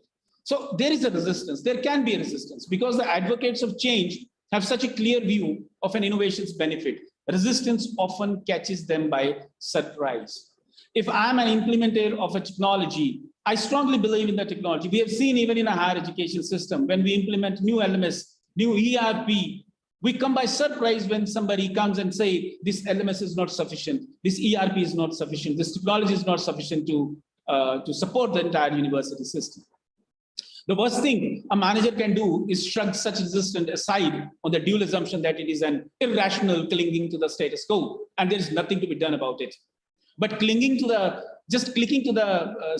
status quo, it may be needed, but irrational really. Managers can do something about it. So the beginning of wisdom is to anticipate opposition. It is best that we anticipate opposition, and we take everybody along while we are into the process of making a technology, implementing a technology. Now, when there are product champions, there will also be innovation assassins. I hope you understand assassins. Assassins, moreover, can fell a project with just one well-aimed bullet. But champions need to be martial forces and nurture support to implement new technology. I'm coming close to the last part of my presentation here. Fear of loss. Fear of loss is another challenge. Now, many organizations are upgrading the status of the workers. When they implement the technology, sometimes in the organization, people feel that their jobs are at risk. This is not true. And I won't agree with that. Why? Because there is a need to go back to those workers and upgrade their skills as well. Although the problem is far from being resolved, it has at least merited recognition. There is, however, another aspect of de-skilling that has been much less obvious to implementers. The simple necessity of extending concern about de-skilling to foremen and supervisors. They do not, of course, actually have to run the new machinery or to possess the intimate knowledge of the system that they that the daily operators do. Another reason for resistance can be a fear that the innovation will be politically weakening and that supervisors and even operators or the managers will lose some control of adopting it, which is not true. So it's good that we train the people along with implementing the technology so that there is no fear of loss. If we go to the second last slide, there are benefits also associated, but those benefits are also, I'm taking it as a challenge. An innovation must offer an obvious advantage over whatever it replaces, or potential users will have still little incentive to use it. The more visible the cost of an innovation, that means the financial cost, convenience, and the need of learn new skills, the greater the importance of making potential benefits and rewards happen. We can tell people that if they understand the technology, if they help in implementing the technology, they'll get some rewards. So those rewards, those incentives can be taken as a kind of a ladder to for ensuring the implementation of technology. Now, there can be the benefits including influence over work or value of work, greater recognition, and solution to their long-standing problems. After all, we all work in the organization. We have some problems which we come across every year. So if there is a technology which is solving that problem, it's a benefit to me also, sitting on a seat and solving that problem. And the last one is the hedging. This is a very interesting, I would want your attention here. Now, besides the champion and assassins in any organization, those who stall the implementation of technology and the transformation, there will always be some hedgers in the organization. Now, who are these hedgers? These hedgers are individuals who refuse to take a stand against an innovation so that others can address their objections. But at the same time, who also refuse to support the new technology. So they neither support the technology nor object, and they just wait. They take some time because they want other people to react. They follow the reactions. They straddle the fence, ready to leap down on either side to declare that they had foreseen the value of innovation all along, or that they had known it would fail from the start. These risk-averse managers are hedgers, and they can affect the future of new technology and its implementation. When they are key link in the implementation plan, we have to be very careful about that. Now, like product assassins, hedgers can be found at any level in organization, and dealing with them effectively requires a sequence of actions. I'll just speak on those actions and then we close the presentation. The first action is, and the easiest one, is to persuade top management to take some kind of a quick symbolic action in support of the innovation, technology implementation, the leadership and the technology and the leaders should actually support this implementation part. They must send the signal to everybody in the organization that they stand behind this movement. Second step, which is harder, is to help managers at all levels send out the right signals. If, for instance, the first step was an announcement from the top management for the quality, the second should be to increase the emphasis on quality throughout the company. If workers hear an announcement about a new quality program, but continue with impunity to ship products and they know are inferior, the initial symbolic gestures loses its potency and potential. Third, and the last step is even the hardest and the most necessary. Managers must bring the criteria used to judge the performance of innovation users into conformance with the demands of the new technology. The new technologies often require new measures. It might also make sense to reward people for preventing rather than just solving problems and developing work behavior identified with the new technology. So converting hedgers into believers is not a simple task. And I think this is the toughest task. So that's why I put it in the last slide. But it is one more of the inescapable challenges any technology implementer face as they try to implement new technology. Now, in conclusion, I've written 4 or 5 points here, but let me tell you, technology, as I told you, is a life, it's a part of life. And we have to actually accept this as a challenge. So when a technology is implemented in any organization, we should design the policy in place. We should include the people in the organization in this entire process. They should be part of it, especially the users one. What I have understood and seen that the users are always missing when the technology implementation is happening or the technology development is happening. If users are involved in the technology development and implementation, digital transformation will never be a challenge in any part of the world, anywhere. With this, I will take leave from my presentation. Thank you very much for the opportunity. God bless everyone, and good luck to all my other speakers of the session. Thanks, everyone. Thank you, Professor Dr. Sandir Sarma, for the presentation. We deeply appreciate the wonderful presentation that you made this conference. We learned so much about digital transformation in terms strategically and also implementation. You mentioned accordion-like framework for information, right? And also you give many examples. Then let's carry to the lesson insight we have gained from Dr. Sandir Sarma. Before that, I invite Professor Asis Chandra. Are you already rejoined to the conference? Professor Asis Chandra. While waiting, I invite. Okay. My apologies. I have no idea when I got cut off because I don't know how much you heard in my. I finished my whole presentation over there and till nobody said anything. That's when I found out. Okay, I'm not online. I'm just talking to a dead screen over here. Okay, maybe you can give a closure about your presentation. But before that, I invite audience to post the question in Q&A session in the chat box. Yeah, the committee will give the prize or for 5 winner. Yeah, okay. The stage is yours, Professor Asis, for the conclusion or closure of your presentation, please. Oh, if anybody has any questions about the presentation and all that thing, I'm open for it right now. But one thing I would like to say that is that don't be fully dependent on artificial intelligence. We are not at that stage. It is a good tool, but that's all it is. It is a tool. Artificial intelligence is very much dependent on individuals, specifically intelligent individuals who will be putting in all the information. And they are the ones who can program it in the manner which is ethical and proper and well managed, or they can make it so miserable for everybody that you will always be doubting yourself about everything. So make the most of the artificial intelligence, but don't be 100% dependent on it. So that would be, that's what my opinion would be about that. But everybody has their own opinions.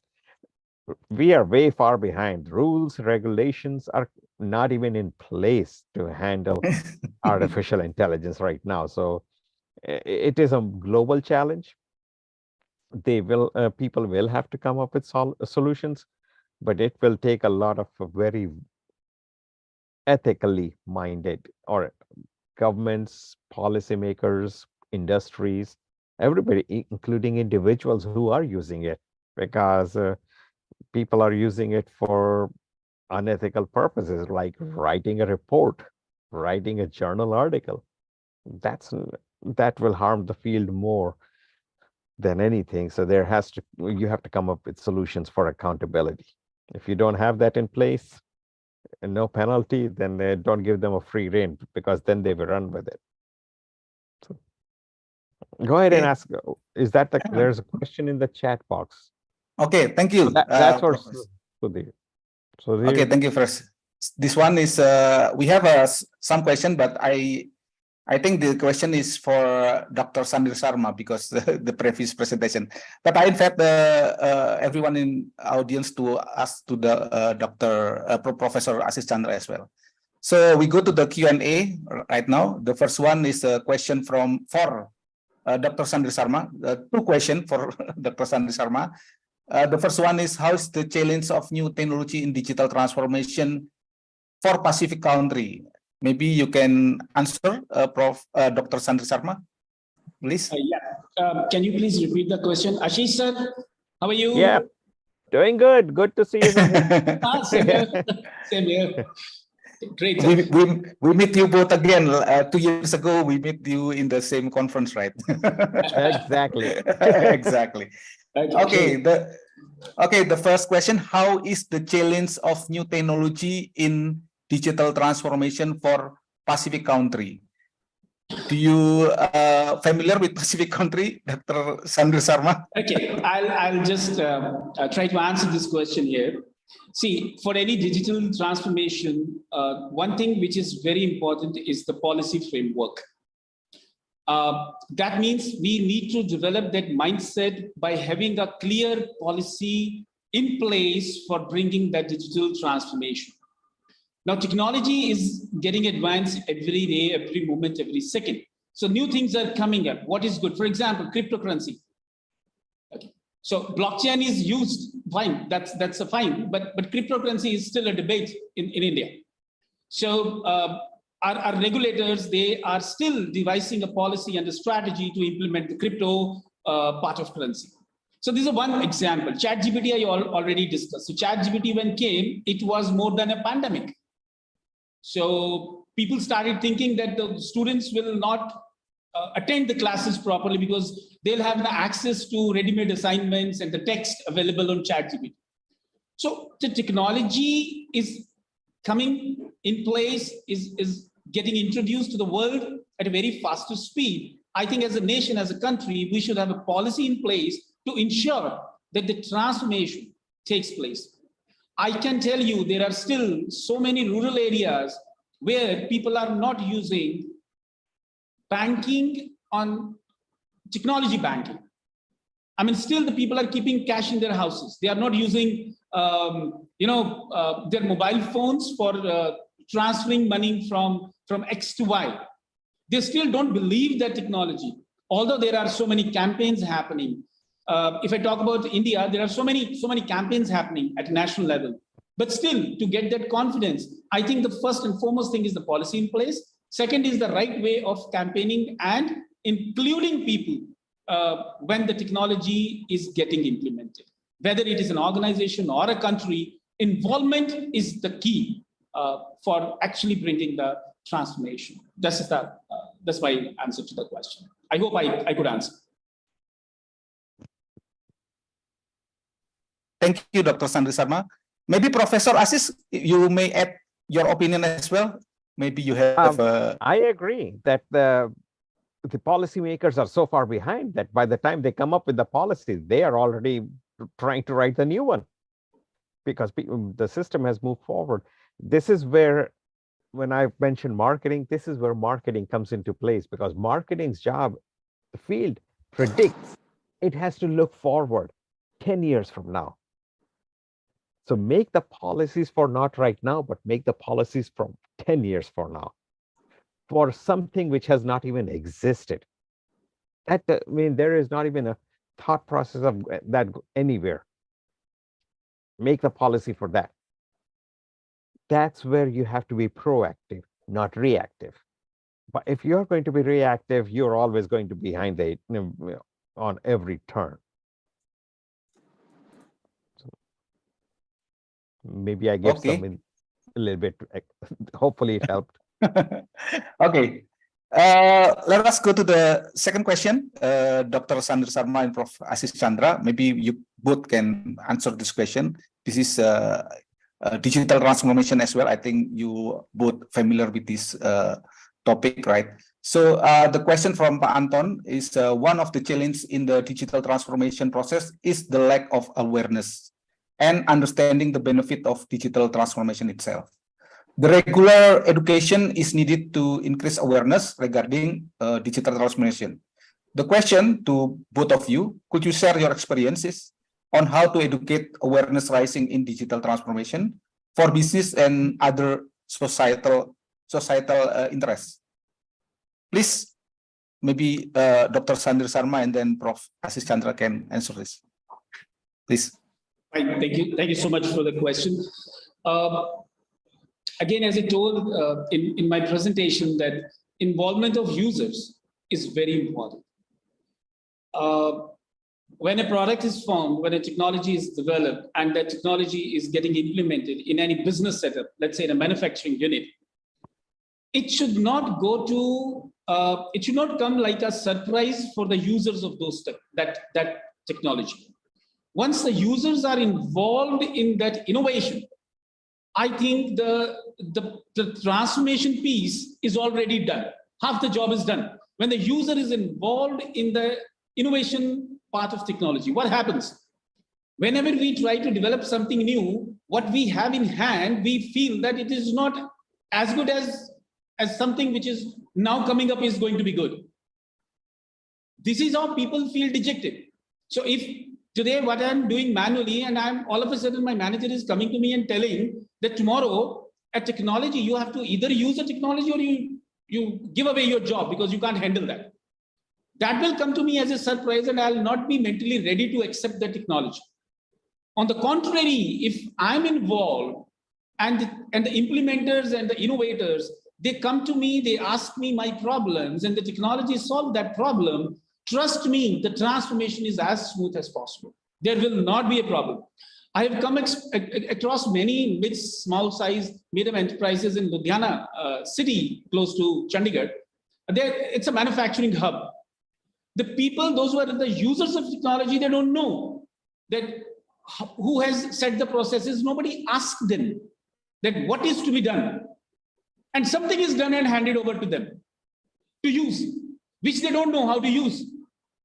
And then they resist, they react, and the transformation doesn't take place. So I strongly think, I think Ashish sir will also agree, that the users should be part of this innovation and this technology transformation. Ashish sir, over to you. Oh, absolutely. I agree that the user should be engaged in it. Because if not, they are the biggest stakeholder you have. It's not the CEO of the company. Your biggest stakeholder is the end user of it. And if the end users, if the consumers are not involved in it, then you may be going on a wrong path because you may be going on two different directions. But one thing I would like to say over here is that when you start talking about technology and training, find the right tool. The younger generation, if it is not on a mobile phone, on a small screen that they are so used to, you cannot convince them to get on a newspaper to learn from that. In fact, some of them don't even know what the heck a newspaper is. So the generations have changed, but so does our training tool. So whenever I did my Zoom lectures and all that thing, I can, I mean, if you have to talk to the student, sometimes they're in a car, driving a car, and their screens are on. And the moment the screen goes off, I always used to ask them, call them by their name. And that's when I see, okay, they are driving and all that thing. I would let that slide. Okay. But at the same time, I have to anticipate what can they do. Just for example, Zoom call. If I keep calling, probably you did that same thing to me today, because when I got cut off, that, are you there? Are you there? Are you there? And if I'm doing a lecture, Zoom lecture, and if I ask them 10 times, answer this question, and the screen just has the name of the individual, guess what? That's all it is. The screen has a name of that individual. Individual is nowhere in sight. They just turn the camera on just to show that they're present and they're gone. And that does not work for me. I immediately drop them. Dropping them is a punishment that they don't want, because that will make them rethink of jumping off the ship over here right now. I mean, they don't want to be isolated, because when they are dropped, pretty much everybody in the class knows they are dropped. And that's not an impression they want to extend to their colleagues. And sometimes they think they are smarter than everybody else. They don't, which is fine. They may be smarter than everybody else, but all this gray hair over here, we've been around. We know what's going on. Thank you. Thank you, Prof. Assist Dr. Sandra. We still have one last question for the Q&A. Sure.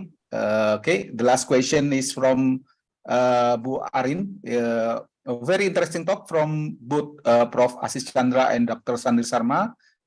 My question is, could you share your perspective and how significant cultural value, religious and also ethical, might shift in relation to technological innovation, and what should we do to remain down to earth? Thank you. So maybe Prof. Ashish Chandra can answer first, and then. And I will answer it using an example over here. In most of the cultures of worldwide, Indian culture, Indonesian culture, there is that shyness that they do not want to express themselves immediately. Individuals are reserved, particularly the females are very reserved and all that thing. They don't want to talk about it. However, no matter what we say, every part of the world is facing with the challenge of mental health issues, which can deal with emotional issues, emotional health, employees issues. Mental health is a part of it. Telepsychiatry is becoming a big part. This is where you can incorporate that a patient, because I don't want to go and sit in front of a psychiatrist's office, because then I'm thinking, oh, what if this person sees it? What if that person sees it? And they will start presuming something without realizing that maybe I just went to have a cup of coffee. But human mind is crooked. The bad things come to mind first. Okay? Nothing logical over there. Everything illogical comes to mind first. But telepsychiatry can be a fantastic field for individuals who do not want to go out of their house, but they still need mental health counseling and consulting and all that thing. They can do it using the technology. The telepsychiatry. Now, in future, how are you going to pay for it? That will all be a new policy thing, but consumers need to learn about that there are tools available for them, but it's also their responsibility to take advantage. If the consumers are not taking advantage of it, then it's a wasted resource over there. And I'll pass it on to my colleagues, Sandhir, over there, and go ahead. I agree. Go ahead, I agree, sir. That's very nicely put up. I will also take one example here. When pandemic broke, what happened? We, all of us, when I say all of us, means everybody, we had one immediate requirement to switch over to a digital platform to make the show keep running. So trust me, it was very exciting for the students in the very beginning. I mean, the day one I'm talking about, and the faculty also. What I understood from the cultural standpoint, The faculty was excited because when I go to physical classroom, I don't see myself. I see 60 students and 60 students look at me, but I cannot look at me. So I am a teacher, I'm teaching in the class, I'm a facilitator, I'm a trainer, whatever you name me, but I am in the class and I'm addressing 60 people and 60 people watching me. But when I was on a Zoom, the first thing I see myself. So culturally, I turned to a celebrity. A teacher turned celebrity. Because I never saw myself while talking to somebody in a classroom. I'm excited, I'm using my hands more, I'm using whiteboard from left to right, from right to left, all those pedagogies and everything. I never look at myself. But now when I use technology in that pandemic crisis, I started looking at myself. So I have seen that excitement in the faculty. The faculty was there in the classroom for 90 minutes, for 2 hours, for 3 hours, continuously. Here comes the mental health. This happened in day 1, but day 7 was different. Day 10 was different, day 20 was different, third month was different, fourth month was different. We had an excitement in the very beginning of using the technology, and then the day came when we came to a conclusion that the hybrid way is okay. And still, as a teacher, I feel that in a classroom, I'm very much okay with the students. Why? Because as sir said, are you there? Are you there? This is another statement that I have to keep it in mind while delivering my session. I'm deep into the discussion, and I'm feeling that there is nobody in the class because nobody is talking. And I'm looking at a screen, and in the screen, either I'm looking at myself or my PPT, and I'm finding that is somebody listening me. So that was a cultural shock also. So that was a different change. Another example here, I saw in one of the families, there was a panic all around in the morning, 9:30, 10 a.m.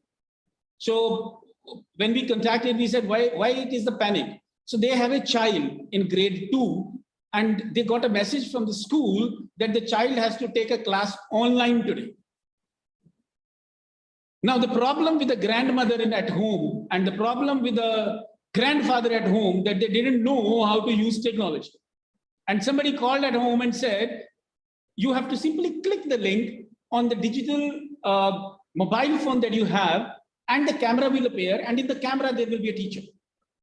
Somehow they managed to bring some neighbors, some young chaps from all around, and they did that. When they did that, they had not that student in hand who had to attend the class. That student was in deep sleep on the bed. So that was a kind of a chaos. I name it as a cultural chaos because grandparents, they did not, never expected that such kind of things can happen to them. And they never believed that their grade 2 grandchild will attend a class on a digital platform and he'll be calm. He'll be very calm, he'll attend to the teacher, he'll take all the notes, he'll understand what A for apple, B for bat, C for cat, D for dog, and then he will be a good learner and there is a good teacher. That's another example which surprised each one of us. So there is a lot of things to be done, I'm telling you, and sir is very right. The very first thing is well-being. Mental health, well-being, when we go digital, trust me, it takes a toll. It's not easy. It's convenient to say, I'm not in Indonesia, I'm in India. Sir is traveling, sir is online. We all are online. It looks like a convenient thing, but it taxes you as well. So we have to find a good fitment. Today morning, I had a discussion, I had a talk. In that talk, I told that education worldwide is scientific. But still we see there is a skill gap. Industry always say that there is a less employability, there's employability gap in the students. Why the industry says so? But they need something to come up from the culture and the environment where the student has brought up. Education system is giving its best from a kindergarten to primary to secondary, senior secondary, college, university, PhD. So that level is fixed. And that's enough of the knowledge that a human being can take in one lifetime. That's okay, that's fine. But what is disturbing is the value system, environment in which the students are brought up. That gap is so high today that industry is not finding anybody suitable for the employment. That's the biggest challenge of of India, in India at the moment. So we are trying to fill that gap. So culture has a big role to play. The only thing is we have to do a alignment between the use of technology, cultural values and ethics, keeping in mind the health of the user. That's correct. Thank you, Dr. Sandri Sarma and Professor Asis Chandra for giving us the example for the question, very clear for us. Yeah, due to the time limitation, the other question is we cannot have more time to present it. But before we close the session, we'll give you the certificate. Maybe I invite the chairwoman to give the certificate to Dr. Asis Chandra and Professor Asis Chandra and Dr. Sandri Sarma, please. Okay, Dr. Asis and also Professor Asis Chandra. Hello, how are you? Thank you for coming. And also Dr. Sandir. We are very happy to have both of you here in our conference this year. So I hope this collaboration will also continue until forever, yeah. And please stay happy and stay healthy. And also me and together with my dean, Dr. Ratri, we would like to give you certificate for both of you, and also thank you for sharing your knowledge in our conference, Icondbtm and also Icadeis 2022.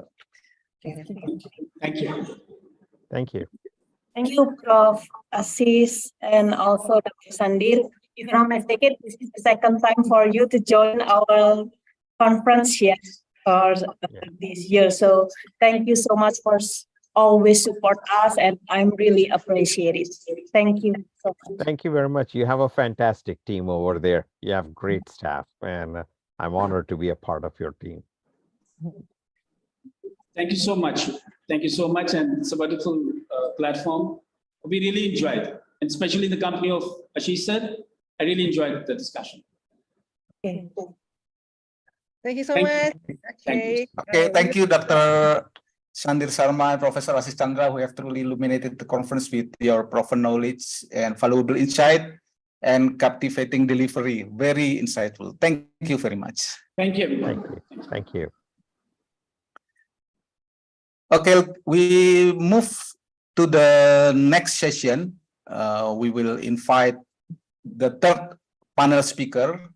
We will be Dr. Dian Indiati from Telkom University, Human Capital Management Expertise, Associate Professor and Researcher, and also Director of Digital Business Ecosystem Research Center, RCDBE, Telkom University.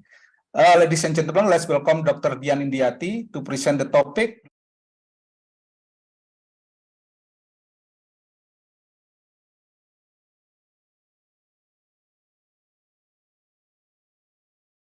competence. Please, Dr. Dian, the floor is yours.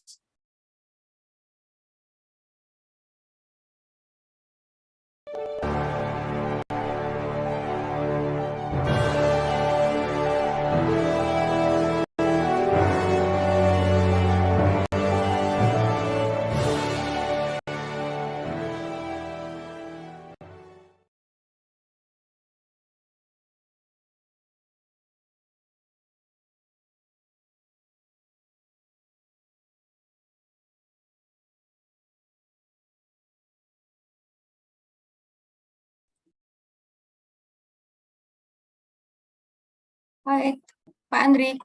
Yes, we can hear you now. Okay. Okay. I hope my voice clearly. Yes, very clear. Yes, very clear. You may Okay. continue. Okay, thank you, Pak Andri. Okay, Bismillahirrahmanirrahim. Honorable Ibu Dr. Rina Pujiastuti as Vice Rector for Research and Innovation and Partnership, Telkom University, and Professor Insinyur Kamantio Hendrantoro as Chairman of IEEE Indonesia Office, Bapak Kemas Muslim, PhD, as Director of Research and Community Services Telkom University, and Ibu Dr. Ratri Wahyuning Tias as the Dean of the Faculty of Economics and Business Telkom University, and Dr. Irfan Darmawan as the Dean of the Faculty of Creative Industries Telkom University. Keynote speech, Professor Asis Chandra, Dr.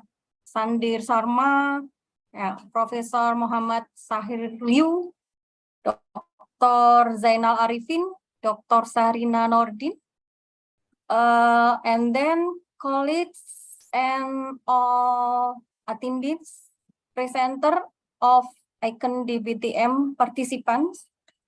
Assalamualaikum warahmatullahi wabarakatuh. Semangat pagi. Yeah. Good evening, everyone. Let me share knowledge about the development of MSMEs related to human capital management and digitalization. Ya. Okay. Let me share.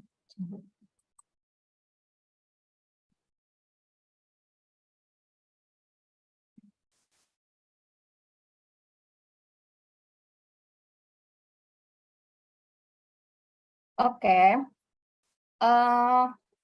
This time, my sharing focus more on the digitalization of human capital management applied in MSMEs. Budian, maybe you put it on the full screen, the slide. Okay. Okay. Yes, good. Yeah.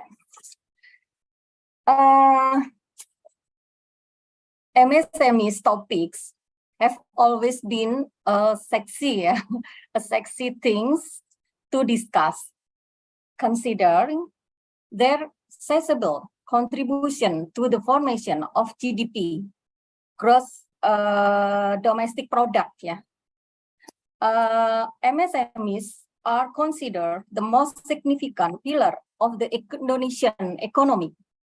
The MSMEs play an essential role in the Indonesian economy, especially in GDP and employment. MSMEs are the business sector that absorbs the most labor so that they can reduce unemployment and improve people's welfare. The contribution of MSMEs reaches about 60.5% to GDP and 96.9% to the total national employment absorption. MSMEs are the most significant pillar, driving considerable contribution to the Indonesian economy. Indonesia continues to increase the number of MSMEs units and GDP every year. Moreover, after the COVID-19 pandemic, many employees experience layoff, job losses, which increased the number of MSMEs in Indonesia. The number of MSMEs in Indonesia is very dominant, about 64.13 million, or around 92% of the entire business sector. Indonesia is one of the countries with the greatest MSME sectors, namely around 58.87 million people in it. Therefore, the presence of MSMEs is very crucial as the driving wheel of Indonesia's global economy. This is based on the Coordinating Ministry for Economic Affairs of Indonesia.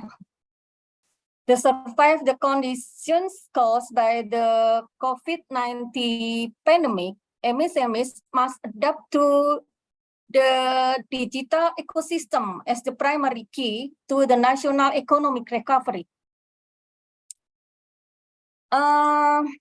Since the pandemic, the government has pushed for the acceleration of digital transformation for MSMEs, one of which is the digital ecosystem program for MSMEs. However, only 13% of MSMEs in Indonesia are included in the digital ecosystem.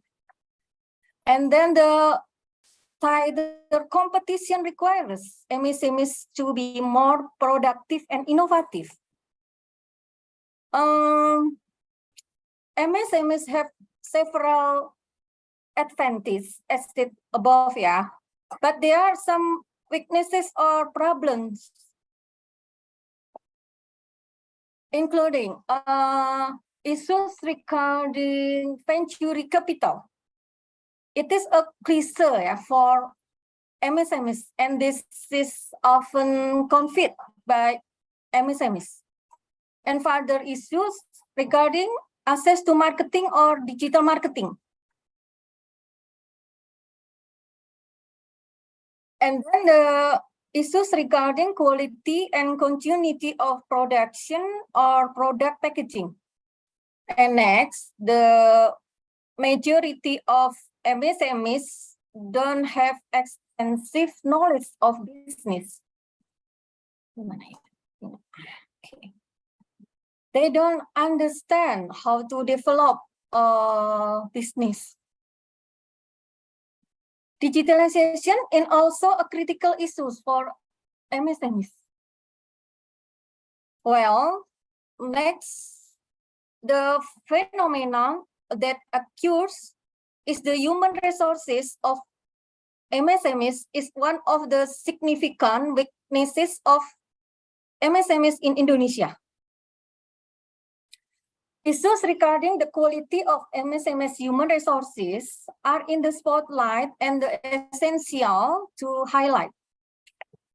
The human resources or its R factor is a separate obstacle in managing MSMEs management. Okay, some of them have gone out of business because of low quality of human resources. The availability of human resources in quantity and quality has an impact on the weak management of MSMEs businesses that give the impression of one-man enterprises. In human resources management, this is called human resources planning. This is of human resources planning. Okay. One of the things that can strategically affect human resources performance is individual behavior called human capital. Human capital is also recognized as an important thing that has an economic impact. Countries with higher level of human capital, which are managed strategically, have greater output and income potential in the future. Since in the era of globalization and autonomy are a big challenge and responsibility for organization, so it requires strategic human resources management based on human capital management. Digitalization-based human capital management competencies must be managed and implemented effectively and integrated so that organization can always be creative and innovative to achieve maximum performance and be globally competitive. This should also be applied to MSMEs. To solve these various problems, one of the solution is to improve MSME's business management by managing business globally. For MSMEs to optimally improve their performance and compete globally, they must manage their business in integrated and based on digitalization. Here you can start with digital people, digital marketing, and then digital finance. These three aspects constitute the MSME's digital business. If MSMEs can manage their business effectively, efficiently, and integrated, starting from digital people, digital marketing, and digital finance, and then MSMEs can perform optimally and compete globally. In this case, my discussion is more focused on digital people, yeah, not on other aspects. Okay, if MSMEs can carry out digitalization-based human resources management effectively and efficiently, then the quality of their human resources will increase. Automatically, MSMEs can create products or services that are unique and needed by customers.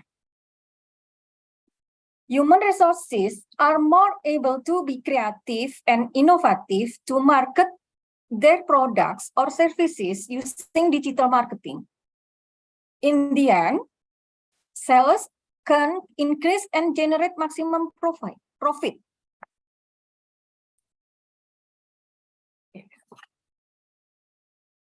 From 2020 to 2022, we conducted research and increased competency on MSMEs in several tourism super priority destination in Indonesia, or DSP, ya, DSP.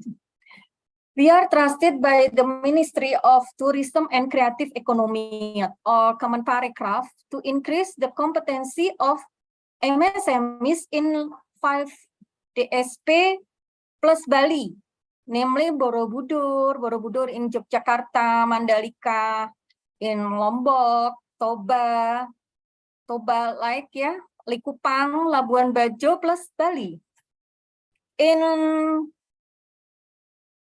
2022 to 2023, we are conducting further research on MSMEs with funding from LPDP.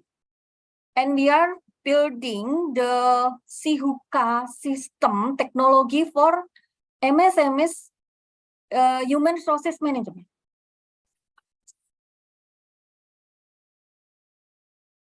In 2023, we received funding from the Coordinating Ministry for Human Development and Culture Affairs, yeah, PMK, which is to increase the competency of MSMEs in Bandung Regency with the GNRM Digipreneur program, and well as other program, yeah.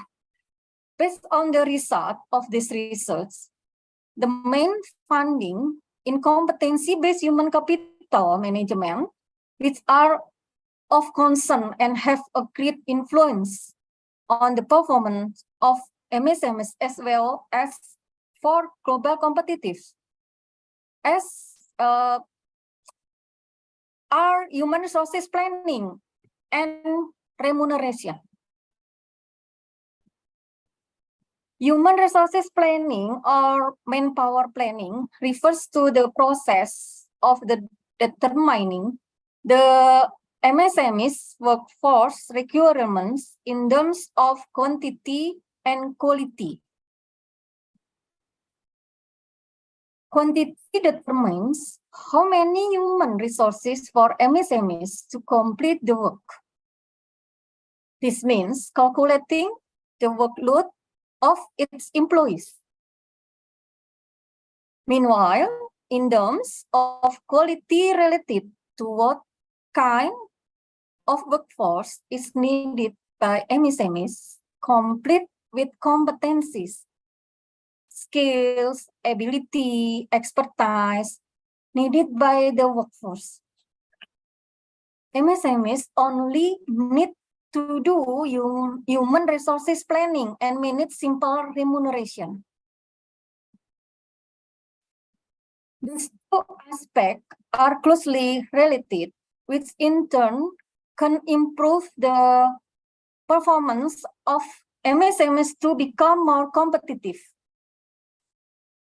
In human resources planning, the routine activities carried by SMSs to complete all their work must be clearly recorded in detail.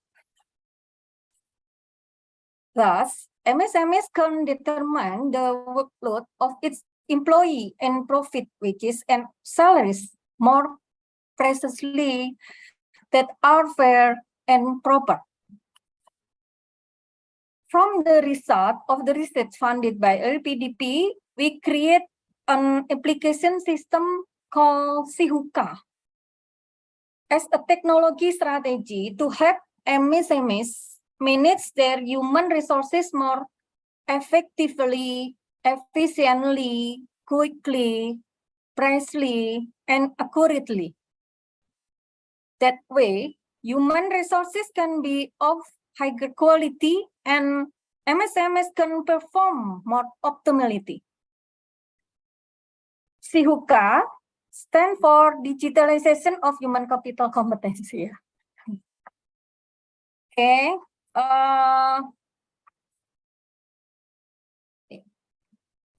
Now, the following are activities related into increasing the competency of MSMEs. The impact of the MSMEs competency improvement program, among others, MSMEs at the SP Mandalika. There was an increase in hotel occupancy, an increase in turnover from the transportation services sector, and also had a big impact on food and beverage culinary. Based on data from Central Lombok Regency government, there is an additional entertainment tax revenue of 15%, a parking tax of 30%, and a restaurant and hotel tax of 13%, economic growth of around 5.61%. MSMEs in Borobudur. In 2021, the economic growth of Magelang Regency will start to increase to 48%. SMSs in Bali. Bali's economic growth grew by around 3.4%, an increase from the previous quarter, which grew around 1.46%. In 2023, Toba is able to create around 1.1 million new jobs.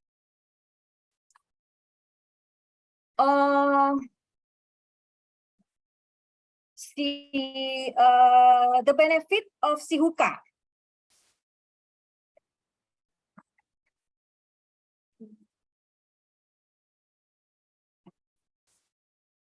The benefit of Sihuka are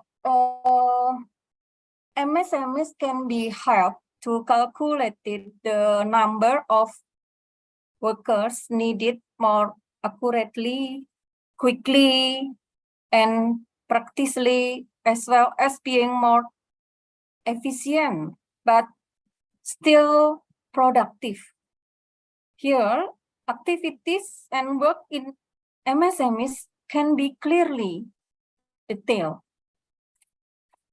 And MSMEs can provide wages and salaries, incentive, bonus to their employees more practically and easily.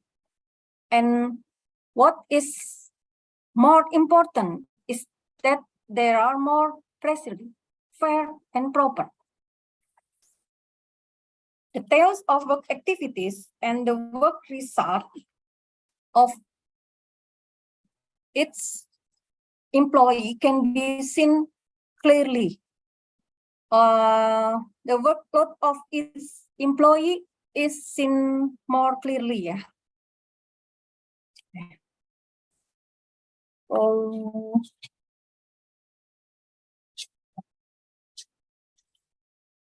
The following is an overview of Sihuka technology.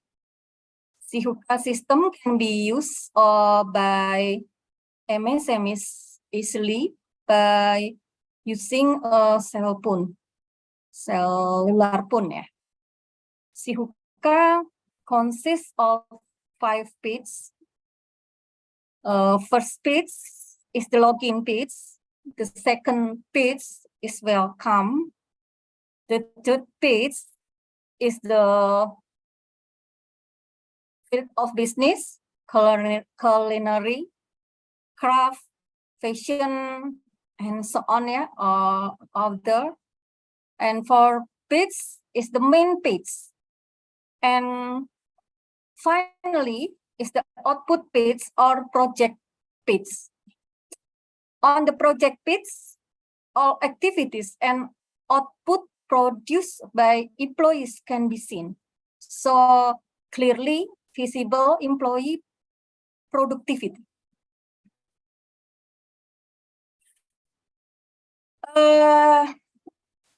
Pak Andri.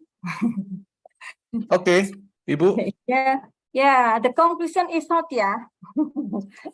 Okay. The development of human capital competencies in MSMEs must be carried out in an integrated and based on digitalization, yeah, so that MSMEs can perform optimally and compete globally. Yeah.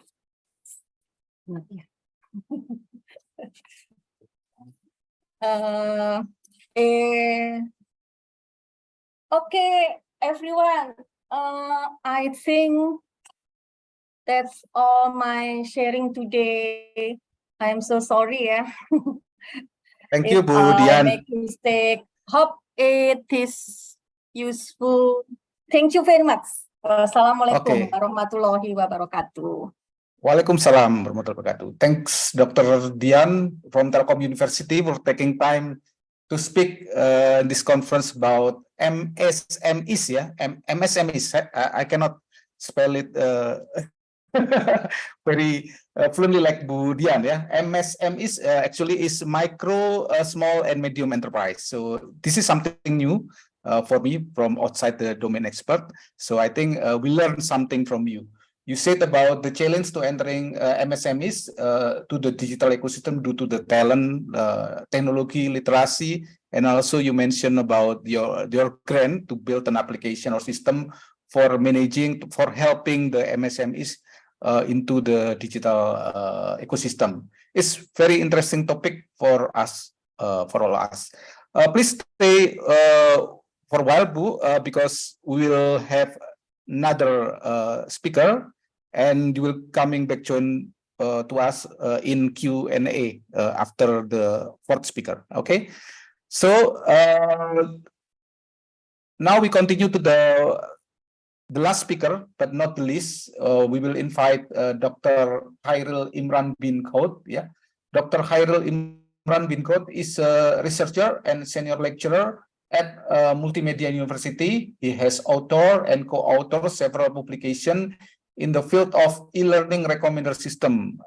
and also adaptive hypermedia system, crowdsourcing, and educational technology.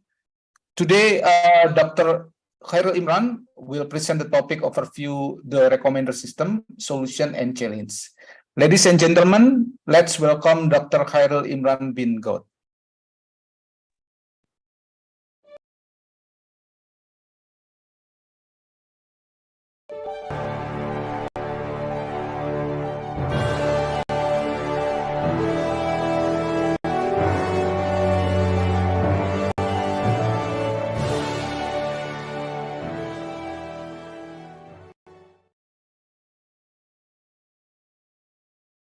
Please, doctor, the stage is yours.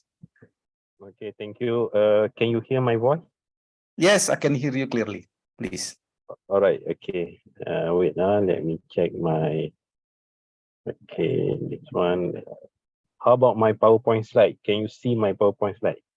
Yes, I can see, but not in full screen, doctor. Yes, now it's better. All right, okay. All right, okay. Assalamualaikum warahmatullahi wabarakatuh, and very good afternoon. Okay, so I believe the time in Indonesia and also Malaysia, we are at the same time, right? 4:22 p.m. All right. Okay, so my name is Khairul Imran. Okay, I'm a lecturer at Multimedia University Malaysia. So today I would like to share on this interesting topic. Okay, that is overview of recommender system, solutions, and challenges. Okay, so yeah, this will be the outline for today. Okay, so I will give a brief introduction on this recommender system. Okay, and then I will go through the recommender system techniques and also recommender system challenges. Okay, and when I see the the name of the conference, okay, it is related to digital business and technology, right? So recommender system is actually one of the tools, okay, that can be used, okay, in digital business and technology, okay, because it can actually increase the sales, okay. All right, so why I choose this topic, okay, basically I've been involved in the research of recommender system since 2008. Okay, I started my PhD in 2008. Okay, and then I completed my PhD in 2011. Okay, and the topic was on learning materials recommender system.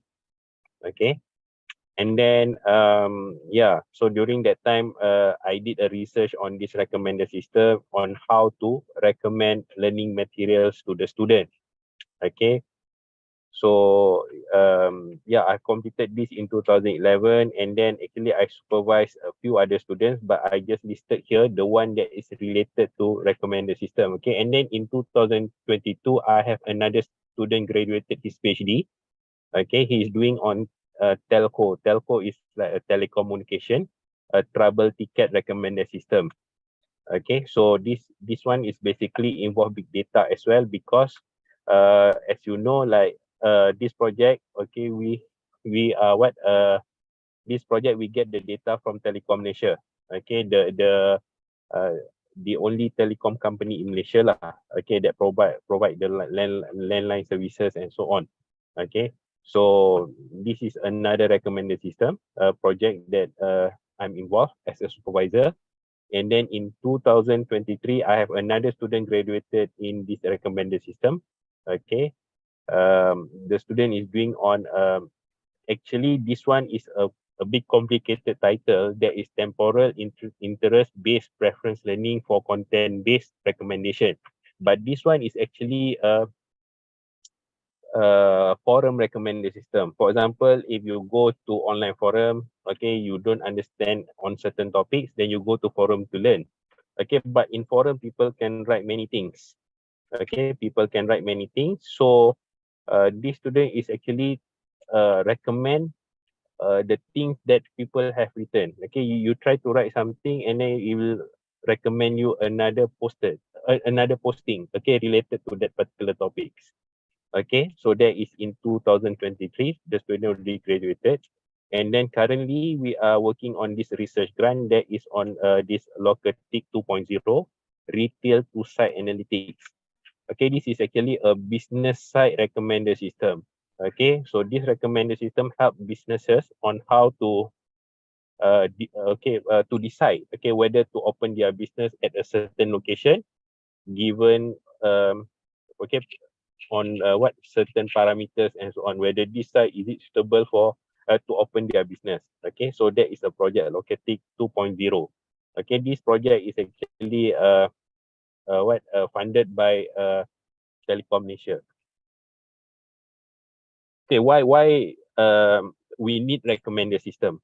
Okay, as you all know that the number of data or the data is increasing. Okay, the past 15 years. Okay, you can see from 2010 we have zettabyte of data.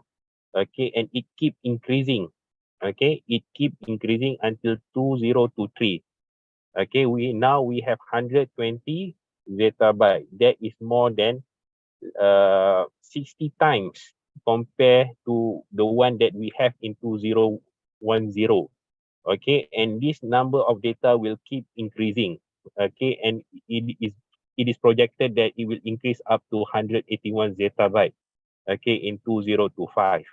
Okay, so if you don't have recommender system, okay, in let's say you go to website, let's say YouTube, or you go to e-commerce website, without recommender system, then it is hard for the user to find a interesting data.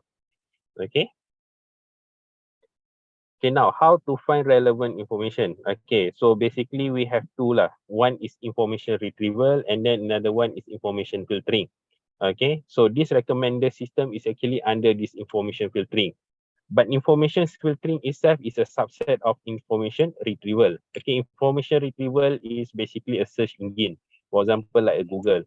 Okay, so user can type the query, okay, whatever keywords that they want to find, and then yeah, it will come out with the result as intended. Okay, and then after that we have this information filtering. Okay, so this information filtering actually part of this recommender system. Okay, this one is like you don't have to type the query. Okay, for example, you are watching a movie in Netflix, and then you can see that Netflix will recommend you a list of videos. Okay, this is what we call recommender system. Okay, or let's say you go to Shopee or you go to Tokopedia. Okay, and then let's say you are viewing on one item, there will be a suggested item down there. Okay, so how they suggest this item, that is basically recommender system. Okay, they have the techniques, okay, on how to recommend. Okay, this is basically overview of this recommender system. Okay, how items are being recommended to the user. Okay, so we have the item. Basically, item will come with a description, normally a description, keywords, and so on. Okay, and then we also have the user profile. Okay, and then from here we try to match the profile and item. Okay, and then after that we will use certain algorithm. Okay, and from there we will generate a recommended items.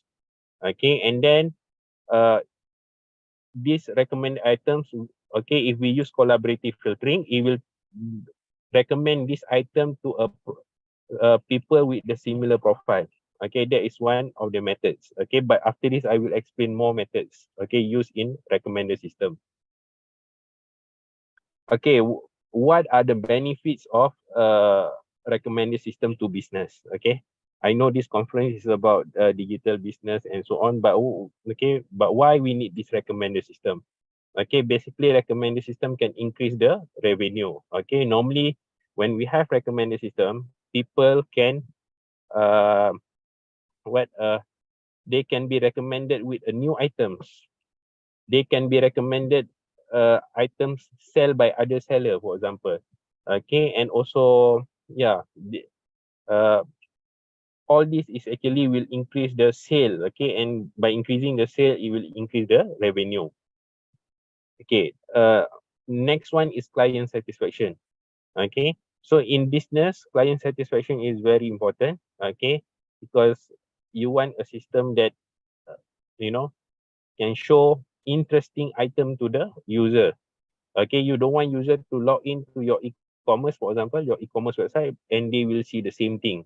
Okay, they want to see new things. They want to see interesting things that, and from the business point of view, they want to recommend something that at the end, after the viewing, the user will purchase the item. Okay, and then we have more benefits. For example, recommended system can do a personalization in the recommended items, and also user can discover new items. Okay, this is very important. Okay. Okay, now we go to the techniques. Okay,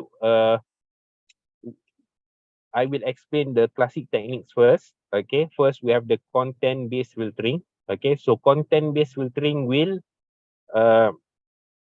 recommend the items, okay, similar to the items that the user is actually viewing.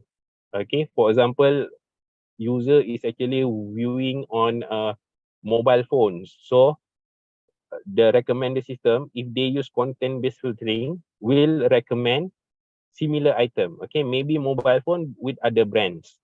Okay, maybe mobile phone with other brands with a similar camera features, for example. Okay, so that is content-based filtering. Okay, next is a collaborative filtering. Okay, collaborative filtering basically will try to match the interest of users. Okay, let's say in this example, we have two users. They have similar interests. Okay, but this user A has something else that he likes or she likes. So this thing we can recommend to the user B. Okay, because the past history of these two users, they have similarities. They have high similarities. Okay. Okay, next is hybrid filtering. Hybrid filtering basically is a combination of the techniques. Okay, so basically we can combine, okay, we can make the content-based filtering as the main, and we combine little bit of the features of collaborative filtering, or we can make collaborative filtering as the main recommended system, but we also incorporate little bit of the content-based filtering features. Okay, so we have several techniques. Okay, we have weighted, switching, mix, feature combination, okay, cascade, and meta level. Okay, so I don't want to go deeper into this. Okay, but these are among the techniques that can be used in hybrid. Hybrid meaning that combination of two or more techniques. Okay, so let's say we know the what is good about collaborative filtering and what is good about content-based filtering. Okay, so now we can you know mix them, okay, combine them, okay, and make a better recommender system. Okay.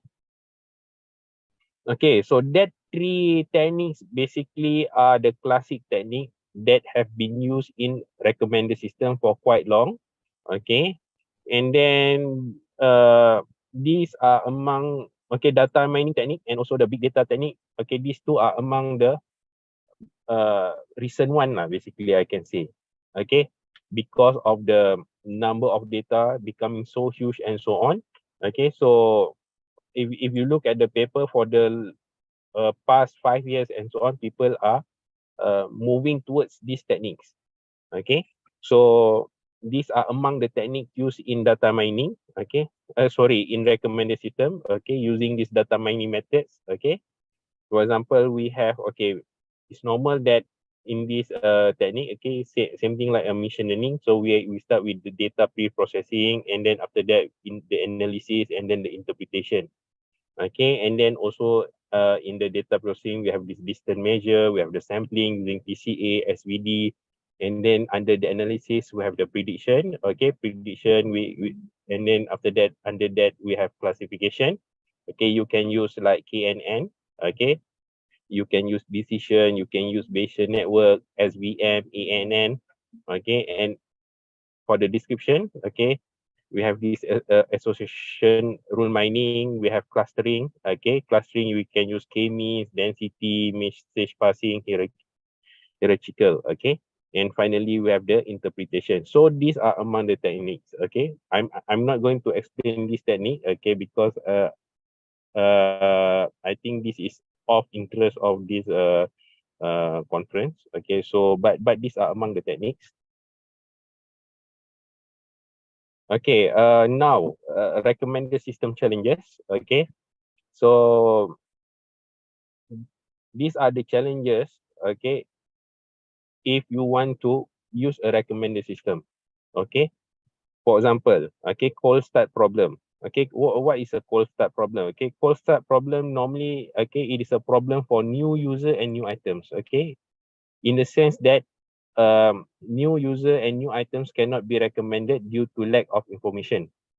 Okay, for example, this new user, we have little information about this user, so we can't really recommend anything to this user. Okay, or if this new items has no ratings, for example, okay, then it's hard to recommend this item. When people view this item, it's hard to recommend similar items, for example. Okay, and then yeah, that is a cold start problem. This is a classic problem lah, okay, in a recommended system. Next is synonymy. Okay, so what is this? Okay, this is when a particular item is represented with multiple names or entries, but actually they are the same. Okay, this is synonymy. Okay, this is very common. If you go to any e-commerce, you go to, let's say, YouTube, okay, you can see that a lot of users, okay, they actually upload the same thing, okay, the same items, okay, with multiple names and entries, but they are actually the same thing. Okay, next is shilling attacks. Okay, what is this? Okay, this is actually a false rating given to items to increase or decrease the popularity. Okay, so let's say, okay, if you go to e-commerce website, they want to okay, they want to make a product popular, they want to make the item popular. What they will do, okay, they will give a false rating. Okay, they will have several accounts, multiple accounts, and then they will you know, give a false rating. Okay, it can be good rating, it can be a bad rating. Okay, this is what we call shilling attacks. Okay, next is privacy. Okay, so of course, okay, when you use recommended system, okay, sometimes the recommended system need to get the user personal information. Okay, the more information that the recommended system can get, then it can provide a better recommendation list. Okay, but this one also might lead to data privacy and security issues. Okay, so this is another challenge in recommender system. Okay, so next is limited content analysis and over specialization. Okay, so what is this? Okay, over specialization meaning that, okay, user is always being recommended. Okay, being recommended almost like, you know, that particular items or items similar to it. Okay, so the system will have no chance to introduce a new items to the user.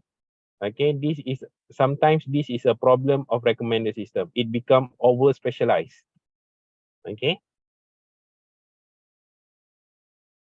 all right, so next one is scalability and big data. Okay, if we use the classic technique like a content-based filtering, we use collaborative filtering and hybrid filtering. If we purely use that method, okay, without using any big data tools, then it is hard to process the data. Okay, because you know the amount of this big data is actually very huge. Okay, we need to use Hadoop. Okay, we need to use Spark and so on. Okay, in order to run this data. Okay, so if you use the classic recommender system technique, it might not work for big data. Okay, and then the next one is context aware. Okay, so context aware, okay, this is a big challenge to obtain users current information to personalize the recommendation. Okay, you know that recommender system can perform better if they know more about the user. Okay, and also if they know about the context of the user. Okay, the current context of the user. Okay, so this is a big challenge. First, how you want to get the information of the user, the current context. Okay, and then after that, how you want to personalize the recommendation.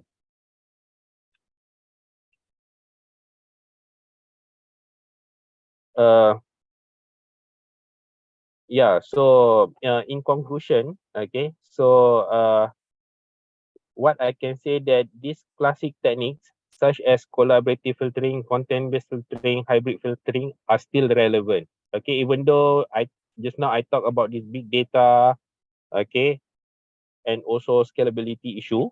Okay, but why this technique is still relevant? Because we have a lot of this SME business. Okay, small and medium enterprise business. Okay, small and medium enterprise business, normally their online business, they don't have that much item and the number of user is also less. Okay, but they still want to provide a recommendation to their customer, to their user. Okay, so they can use a classic technique. Okay, but for a big corporation, okay, like Netflix, okay, like maybe Indonesia Telecom or Malaysia Telecom and so on, okay, the data is huge. Okay, they have huge number of user. Okay, then they need to incorporate these big data methods. Okay, big data analysis methods such as Spark, MapReduce, Hadoop to handle the big data. Okay, otherwise it is almost impossible to process the data. Okay, if we just use the classic technique. Okay, and then finally, machine learning techniques such as deep learning is becoming more popular nowadays. Okay, so people nowadays they use deep learning, okay, to do the recommendation. For example, the project that I mentioned earlier that we are currently involved locating. Okay, we are using deep learning, okay, to make recommendation for the business side. Okay, so these are the references. Okay, thank you. All right, any question? Okay, thank you, Dr. Khairil Imran. Maybe we complete the question later on the Q&A. Anyway, thanks to you. We appreciate your presentation, very insightful. I personally interested in the recommender system, means still learning though. So as you mentioned, recommender system is the heart of modern business, right? So especially you mentioned earlier about personalization. You mentioned also about small medium enterprise and big company that use the similar approach, yeah. So we learn a lot. Let us carry the lesson, the insight we have gained from Dr. Khairil Anwar. Very interesting topic for us. Now we move to the Q&A session. I invite all the audience to post the question to the speaker, because this is a rare occasion to have met the researcher that have a specialization in the recommender system and also Budian in the HCM, human capital. So we go to the Q&A. We have one question from Bernard Karno Rismawan, yeah. So this is directed to Ibu Dian. Ibu Dian still in the room? Okay. Yeah, Dr. Andri. Yeah, the question is, I want to ask about UMKM or SMA, Go Digital. What are the best strategy for UMKM, MSMEs to compete with the big business that already built their stable digital platform market? From Bernard, Telkom University. Please, Bu Dian. Oke, thank you Pak Dr. Andri. Thank you Pak Bernard, ya, from Telkom University ya. Oke. Yes. To achieve optimal performance and global competitiveness, MSMEs must carry out their business processes in an integrated global business management and best digitalization. Okay, managing people, managing products and markets, managing finance must be digitalization and integrated. Okay ya. MSMS can use Sihuka. Nah, ini this is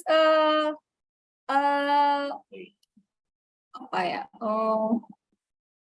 A great competitive ya. So MSMS can use Sihuka to manage people, so that people become productive, creative, and innovative. Furthermore, they can better manage product and markets, manage finance more effectively, efficiently, so they can increase profit. Okay, ya. Thank you. Thank you, Dr. Bernard. I hope I can answer your question. This is a strategy.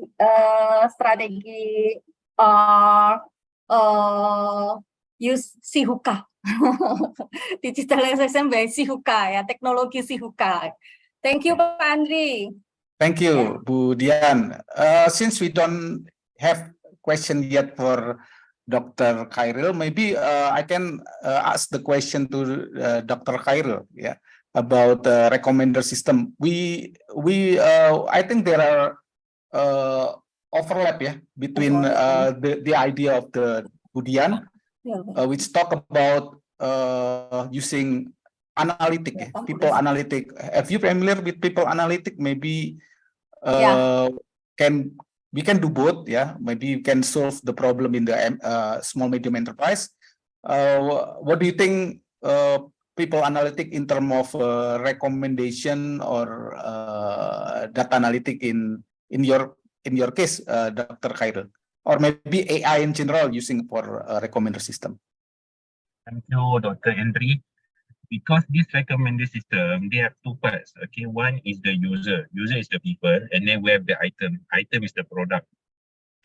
Okay, so these two are very important in recommender system, and I think they can. The one that you mentioned, maybe AI or whatnot, that are the techniques. Okay, that are the.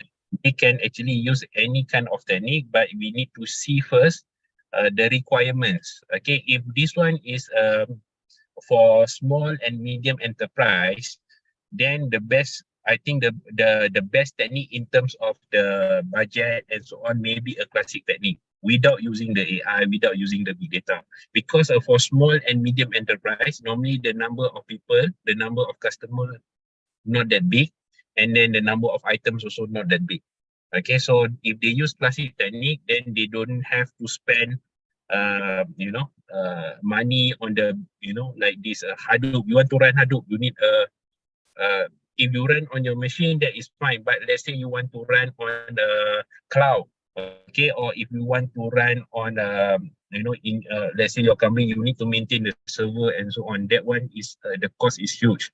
Okay, so for small and medium enterprise, maybe they can use the classic technique. We have the classic technique like content-based filtering, we have the collaborative filtering, and also we have the hybrid filtering. Okay, we can also use AI, but depends. Okay, depends on the usage. Okay, so I think I hope I answer your question. Thank you. Thank you, Dr. Khairil. Fortunately, we have one new question for you, Dr. Khairil. It's from Pak Chandiwan. The question is about privacy and security issue. Can you give some example about this problem? And also, second question about what are your suggestions regarding regulation to mitigate the risk and negative impact regarding privacy and security issue? Maybe in relation with your previous presentation in recommender system. All right, Please, Dr. Khairil. Okay, thank you so much, Pak Andri. Okay, basically, recommender system, they need a lot of information from the user. The more they have the information of the user, they can provide a better recommendation. Okay, so and you know that normally nowadays when people when they browse the website and so on, that is from mobile phone. Okay, so yeah, they try to get the data or information as much as possible from there. Okay, so the privacy issue could be like, you know, user is actually not expecting you to use that data for recommendation. Okay, when you register to their system, they don't expect that kind of information is being used by the system. Okay, so normally how we control about the privacy and so on, that one is basically on the policy lah. Okay, so when user, they want to use the system, normally they have to read like a certain, you know, a statement, okay, and about the privacy and policy issue. Privacy, a policy about the privacy and so on. Okay, and they have to agree on that. Okay, that is normally how we control the privacy. And also the recommender system or the e-commerce provider, they need to state clearly lah how they are going to use the information. Okay, that is normally how we control this privacy and also the security issue lah.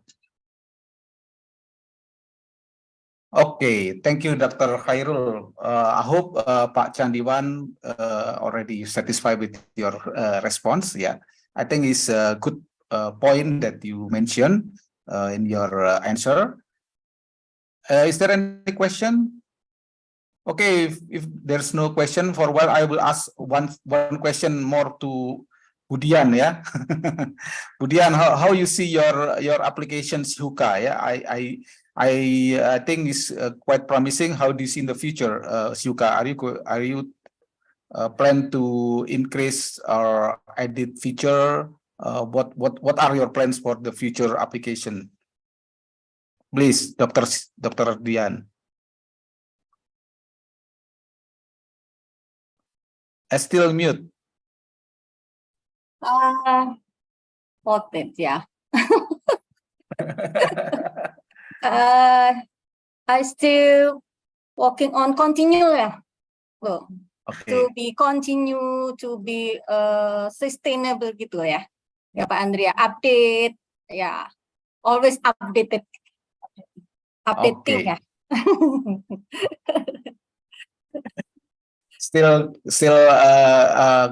You still develop the feature further. Develop the application of Syuka ya. Yeah. Okay. Okay, thank you. I think there are no other questions. So thank you so much, Dr. Khairil, Dr. Dian, who really illuminated this conference with your expertise. Yeah, your knowledge, your insight, and also your delivery, which inspire us all. Before we close this session, maybe I will invite the chairwoman to give the certificate. Yeah, please, Bumia.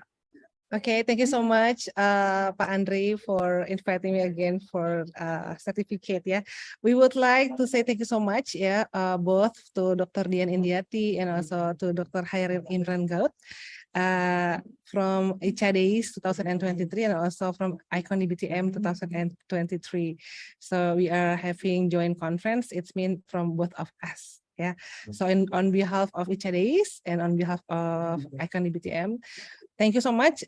It's nice to meet you, Dr. Khairil. This is my first time see you online. Maybe next time you can come to Indonesia and also come to Telkom University and share with us. And also thank you to Dr. Dian for your insightful sharing today to the audience. Yeah, and also we would like to invite our Dean to give the certificate together. Yeah, from the Dean and also from the chair. Please. Okay, thank you, Mas Khairil and Dian, for your sharing with us today in this conference, Icondbtm and Icadeis 2023. So this is the certificate for both of you. So thank you so much, and see you for the next conference maybe. Yeah. Okay. Thank you, Dr. Mia and the team. Thank you, Bu Ratri. Thank you, Pak Andri. Thank you so much. Assalamualaikum. Assalamualaikum warahmatullahi wabarakatuh. Okay. So on behalf of the entire audience and the organizing committee, I extend our sincere thanks to all the keynote speakers for gracing us with their presence and sharing their expertise with us. We are honored to have had the opportunity to learn and be inspired by their achievement. Thank you, everyone. One more certificate for the moderator. Yes. Oh, okay. I'm happy to get the. Thank you, Pak Andri. Thank you, Bu Chairwoman and Budin. Okay. Thank you very much. Been my pleasure to involve in this conference. Yeah. So I will pass the session back to our MC, Miss Mediani, please.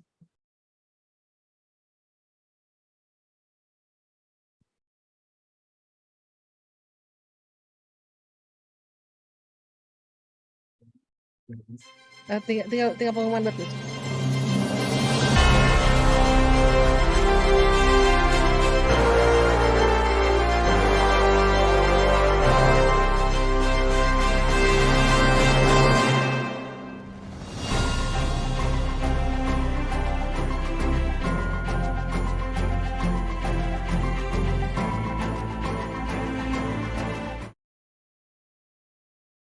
Thank you very much, Dr. Andri Alamsyah. I can see that you had so much fun with the panels. What do you reckon, Pak Andri? It's very insightful. I learned a lot from them, from AI and then digital transformation, SIUKA, and also recommender system is very diverse topic. very nice. Yes, I can see it's quite inspirational, yeah? Yes, sure. Yeah. And hopefully we'll have another event like this in the next year, the following year. Yes. We hope so to have similar something like this. Thank you for the opportunity. Yes. Thank you so much, Dr. Andri Alamsyah, and all of our invited speakers, to all panels. I would say that was an insightful discussion. Hopefully all the knowledge that we gained today will be useful in the future. Now, don't forget, ladies and gentlemen, to join us tomorrow at 8 o'clock in Western Indonesian time or 9 o'clock in Central Indonesian time. Please join Icondbtm and Icadeis 2023. It was great to be here, and I am Mediani Kris Eka Putri signing off. I'll see you again tomorrow. Stay safe, stay healthy. Wassalamualaikum warahmatullahi wabarakatuh. Waalaikumsalam. Terima kasih, Pak Andri. Terima kasih. Ibu. Terima kasih.